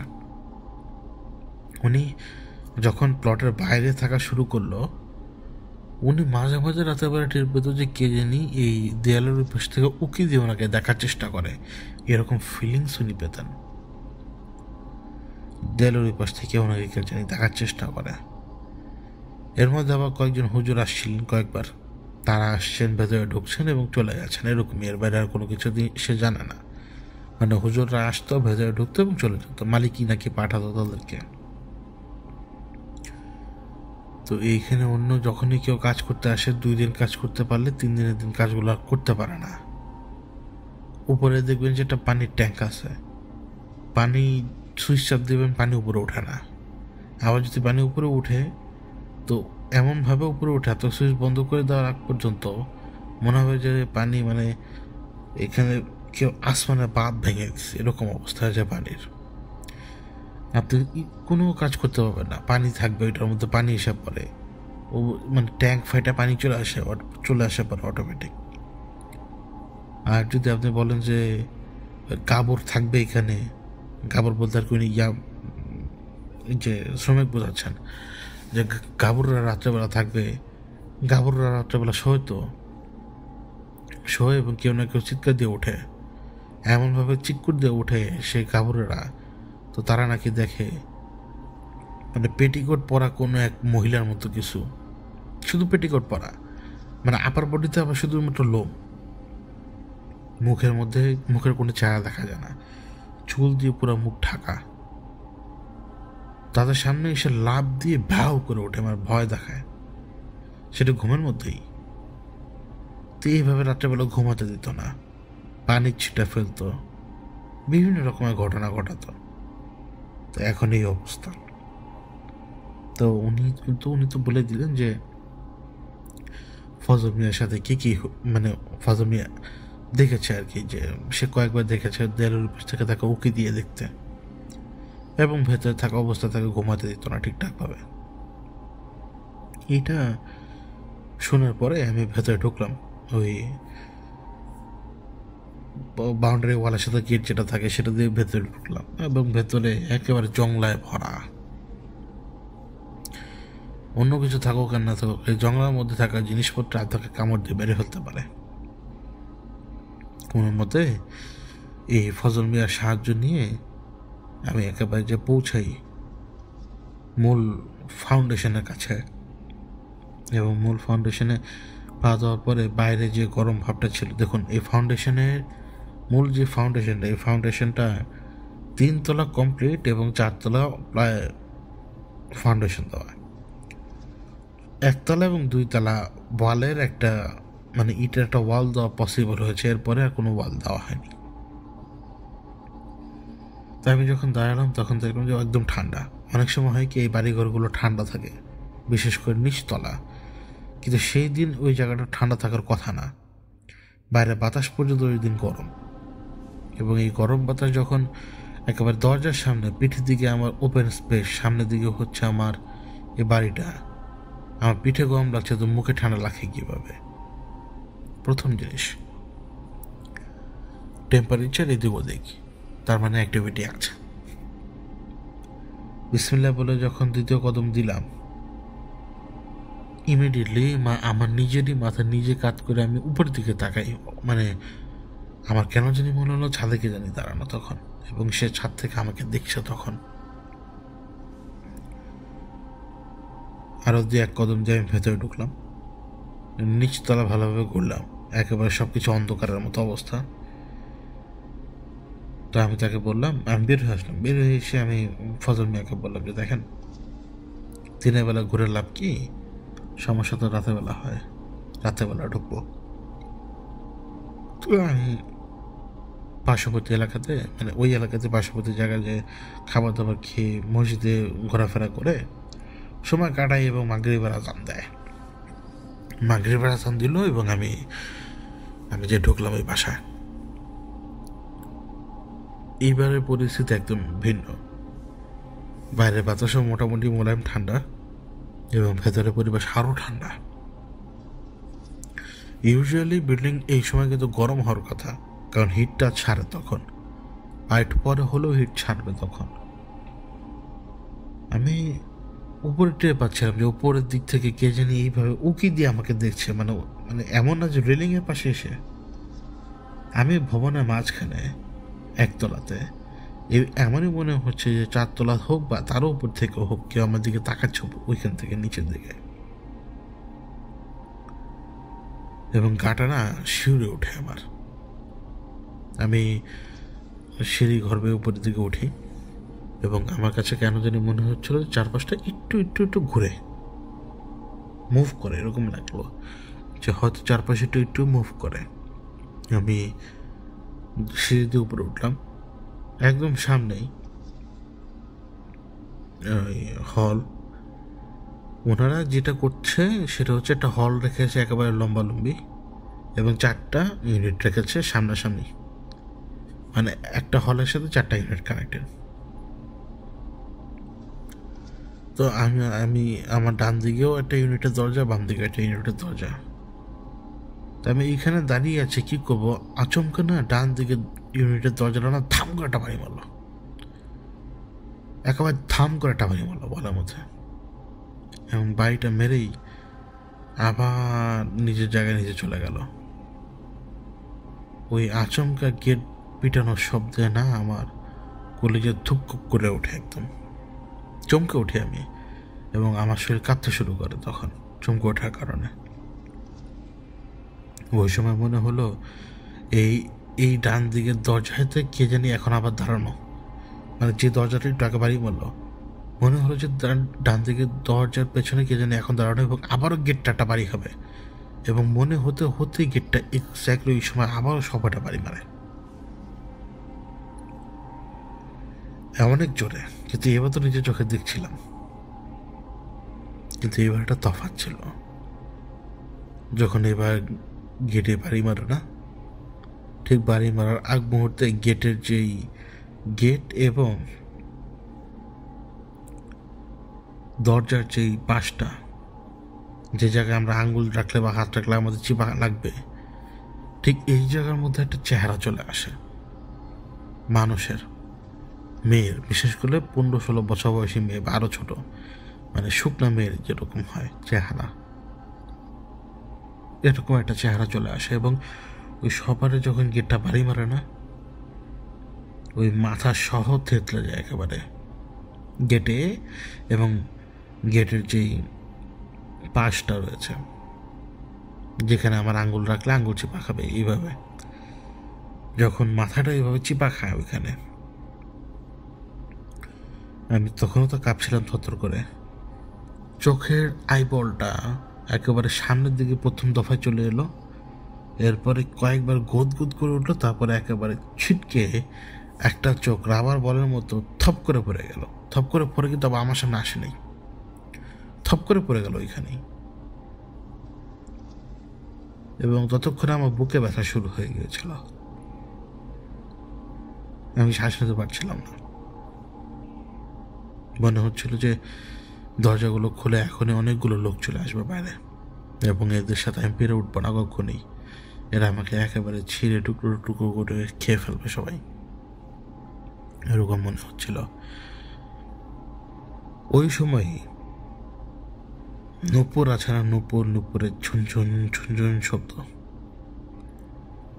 আমার ঠিক বাম দিকে পেরিফেরাল ভিশনে, আমার থেকে 3-4 ফিট দূরে কে জানে হাঁটছে। তার পেটিকোটটা আমি দেখতে পাচ্ছি,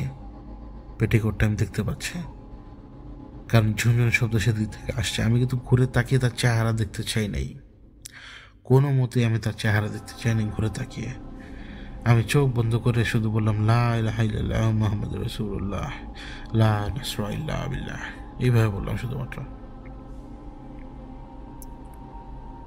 সব গায়েব, এখানে যেটা ছিল এটা গায়েব। কিন্তু আমার তো যে বললাম না, আমি চমকে গিয়েছিলাম, এই জন্য তখন আমার ধরফা করছিল বুক অনেক। জোরে জোরে নিঃশ্বাস নিয়ে নিজেকে শান্ত করলাম। শান্ত করার পরে আমি এদিক ওদিক দেখার চেষ্টা করলাম যে ফ্লোরে বা আশপাশের দেয়ালে কোনো কিছু আছে কিনা। তা আমি এই ফ্লোরে আর কিছু পেলাম না, কিন্তু এই ফ্লোরে ঘোরার সময় উপর থেকে কন্টিনিউ ঠক ঠক ঠক ঠক শব্দ আসছিল। উপরের দিকে মনে হচ্ছিল যেন স্পেসিফিক একটা জায়গাতে শব্দ করছে কেউ।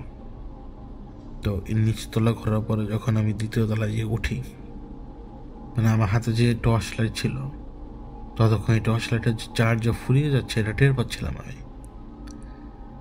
এবং এই অল্প আলোতে আমি দেখতে পাই, এটা তো যে হলওয়ের মধ্যে আবারও সেম, সামনের দিকে ডানে এবং বামে দুটো করে টোটাল 4টা ইউনিট। একটা ইউনিট থেকে একজন আর্মির মতো লোক বের হলো, এবং সে যখন বের হলো তার হাতে একটা গান ছিল। আর্মির মতো লোকটা আমার সামনেই নিজের মাথায় তাক করে ফায়ার করে দিল, এবং তার মানে ঘিরোটা জাস্ট এদিক ওদিক উড়ে গেল, এদিক ওদিক উড়ে যেতে দেখলাম আমি, এবং সে ধপাস করে পড়ে গেল। যে মোমেন্টে সে ধপাস করে পড়ে গেল, যে ঘরে গেট খুলে সে বেরিয়ে এসেছিল, সেই ঘরের থেকেই তাকে কে যে টান দিয়ে ভেতরে ঢুকিয়ে নিয়ে যায়। এবং এই যে টান দিয়ে ভেতরের দিকে নিয়ে যাচ্ছে না, ওই রুমের ভেতরে না নিকশ কালো অন্ধকার, অন্য কাউকে আমি দেখতে পাচ্ছিলাম না, অন্য কেউ সেখানে ছিল না। তো তারপরে আমি শুধু একটু উকি দিলাম এদিক ওদিক দেখার জন্য। যখন আমি উকি দিলাম না, প্রথমে ফার্স্টে খেয়াল আসেনি, কিন্তু পরে খেয়াল করে দেখলাম কি, এই যে লম্বালম্বি যেই কি বলে এটাকে করিডোর, আমি যেখানে দাঁড়ানো, আমার থেকে ঠিক ডান দিকে অল্প কয়েক হাত দূরেই মাটির মধ্যে পেন্টাগ্রাম আঁকা। গেলাম কাছাকাছি একেবারে দেখার জন্য যে পেন্টাগ্রামের নকশাটা কি সিস্টেমে করা। আমি দেখতে পাচ্ছিলাম ওইখানে মাছ আঁকা, আমি ওইখানে দেখতে পাচ্ছিলাম যে বাবরির চুল আঁকা, আমি ওইখানে দেখতে পাচ্ছিলাম পাখি আঁকা, আমি ওইখানে দেখতে পাচ্ছিলাম একটা মানুষ, দেখলে মনে হবে সে ডাক্তার, সেটা আঁকা। আমি দেখতে পাচ্ছিলাম যে একটা বিছানা, আমি দেখতে পাচ্ছিলাম অনেকগুলো ফলমূল, সেটার মধ্যে আঁকা। এবং সেন্টারে আঁকা মূল নকশা, যেটার উপরে সে জিন আসবে এবং অন্যান্য সে আসার পরে সে কোনো না কোনো গোলামকে অ্যাসাইন করে চলে যাবে। আমি যখন এই পেন্টাগ্রামটা তাকিয়ে তাকিয়ে দেখছিলাম, এর আগেও হয়েছে অনেকবার, এবারও হয়। নিচ থেকে দপদপিকে খারাজানি উপরের দিকে উঠে আসছিল তখন। তো এটা তো সেই সময় একদম আর্লি হতো, তো একটু ভয় লাগতো। যখন নিচের দিক থেকে একেবারে দাবড়িয়ে যে দৌড়ে আসছে, আমি কি মনে করে একেবারে সামনে এই যে দোতলার মানে আমার সামনে যে মানে বাম দিকে যেই ফ্ল্যাটটা ইউনিটটা, এটা দিয়ে আমি ভেতরে ঢুকলাম কি মনে করে জানো, এবং একেবারে সোজা গেলাম। একটা রুম পড়লো, এই ওয়ালটা অল্প একটু করা, আমি ওয়ালটা না জাস্ট টপ গিয়ে একেবারে দোতলা থেকে নিচতলায় পড়লাম। ব্যথা পাই নেই, বালুর উপর পড়েছে। এবং ওই যে পায়ের দাবরানি দিয়ে উপরের দিকে ওঠার শব্দ না, সেই দাবরানিটা এখন নিচের দিকে আসা শুরু হয়, এবং আমি স্পষ্ট বুঝতে পারছিলাম যে আমাকে ধরার জন্য আসছে ওরা। আমি একেবারে মানে বড় বড় কতগুলো কদম দিয়ে একেবারে মেইন বলা বরাবর গেটটার কাছে এসে দাঁড়াই। যখন বলা বরাবর গেটের কাছে এসে দাঁড়াই, পেছন দিকে তাকিয়ে দেখি না পুরো বাড়িটা একদম শান্ত, কোনো ঘটনা নাই, কোনো কিছু নেই, অ্যাজ ইফ যেন কোনো কিছুই হয় নাই, নিরেট ফাঁকা পরিষ্কার। আমি বের হই, এবং বের হওয়ার পরে ওই লোকটা সাথে সাথে আমাকে জিজ্ঞেস করে, স্যার আপনি আসছেন কেন আর গেলেন কেন? আমি যতটুকু বুঝতে পারলাম যে সে আমার অ্যাপিয়ারেন্স দেখে বুঝতে পারছে যে আমি হয়তো এই হুজুরদের মতো কেউ, যে বাড়ি ঠিক করার জন্য এসছি। তো আমি তাকে বললাম যে ভাই আমি কাজ তো করি, কিন্তু আমার কাজ ঠিক করার জন্য না, আমার কাজ এখানে সমস্যা আছে কিনা, থাকলে কি সমস্যা সেটা দেখায়। তো আমি এটা দেখলাম, এবং আমি এই সমস্যার কথা আপনার বাড়ির মালিককে জানাবো, এবং পরে আমি এই লোককে জানাই। তো সে আমাকে বলেছিল যে আমাকে এটা টেক কেয়ার করতে, কিন্তু আমি এটা ওই সময় আমি সাহেবের কথা দিয়ে আমি আসলে টেক কেয়ার করতে চাই নাই। এটা আর কি একটা ছোট্ট অভিজ্ঞতা আপনাদের সাথে শেয়ার করলাম আজকে। এবং এই মিড নাইটে এটাই সবচেয়ে বড় এখন পর্যন্ত মানে পর্ব, সবচেয়ে বড় পর্ব। এবং এর বাইরেই মানে এটা এত বড় পর্ব হতো না যদি আমি প্রশ্নোত্তর পর্বটা না রাখতাম, কিন্তু প্রশ্নোত্তর পর্বটা রাখা জরুরি ছিল। এবং ইনশাল্লাহ গলাটা যদি একটু ঠিক হয়, যদি সব ঠিকঠাক থাকে, ইনশাল্লাহ আগামী সপ্তাহ থেকে একটু মিড নাইটেও আমরা বেশি বেশি কথা বলবো। রাস্তার যে টাইম লাইনটা সেটাও মেনটেন করা থাকবে, অন্যান্য টাইম লাইন মেনটেন অনুযায়ী ঘটনাও আসবে, আমি আমার অভিজ্ঞতার কথা বলবো, আর কোনো না কোনো সময় কোনো না কোনো পর্বে এইভাবে কোনো না কোনো ঘটনা আমি আপনাদেরকে শোনাবো। কারণ আমি কাজ করেছি তো, এই জন্য একেবারে আল্লাহর রহমতে অনেক অভিজ্ঞতা, অনেক অনেক। আমি এখনও চাইলে রাতে 4-5টা সাবজেক্ট নিয়ে আপনাদের সাথে কথা বলতে পারবো, মানে 4-5টা বাড়ি বা 4-5টা ঘটনা নিয়ে। হয়তো ভয়ের হবে না, কিন্তু সেগুলো হচ্ছে অভিজ্ঞতা। তো আজকের মতো এখানেই শেষ। আর আমাদের জীবনে মাহে রমজানের আগমন হতে যাচ্ছে খুব দ্রুতই। আপনারা সবাই নিজেদের টেক কেয়ার করবেন, সবাই ভালো থাকবেন, সুস্থ থাকবেন, এবং দান সৎকার রীতিমতো সুন্দরভাবে করতে থাকবেন। দান সৎকার যত বেশি করবেন তত বেশি আপনার জন্য ভালো। এগুলো আল্লাহই মানে এগুলো মৃত্যুর পর আপনার কাজে আসবে অনেক। আমি বিদায় নিচ্ছি, আল্লাহ হাফেজ। আর হ্যাঁ, আমার উপরে রাগ করবেন না, আমার গলা খুব খারাপ।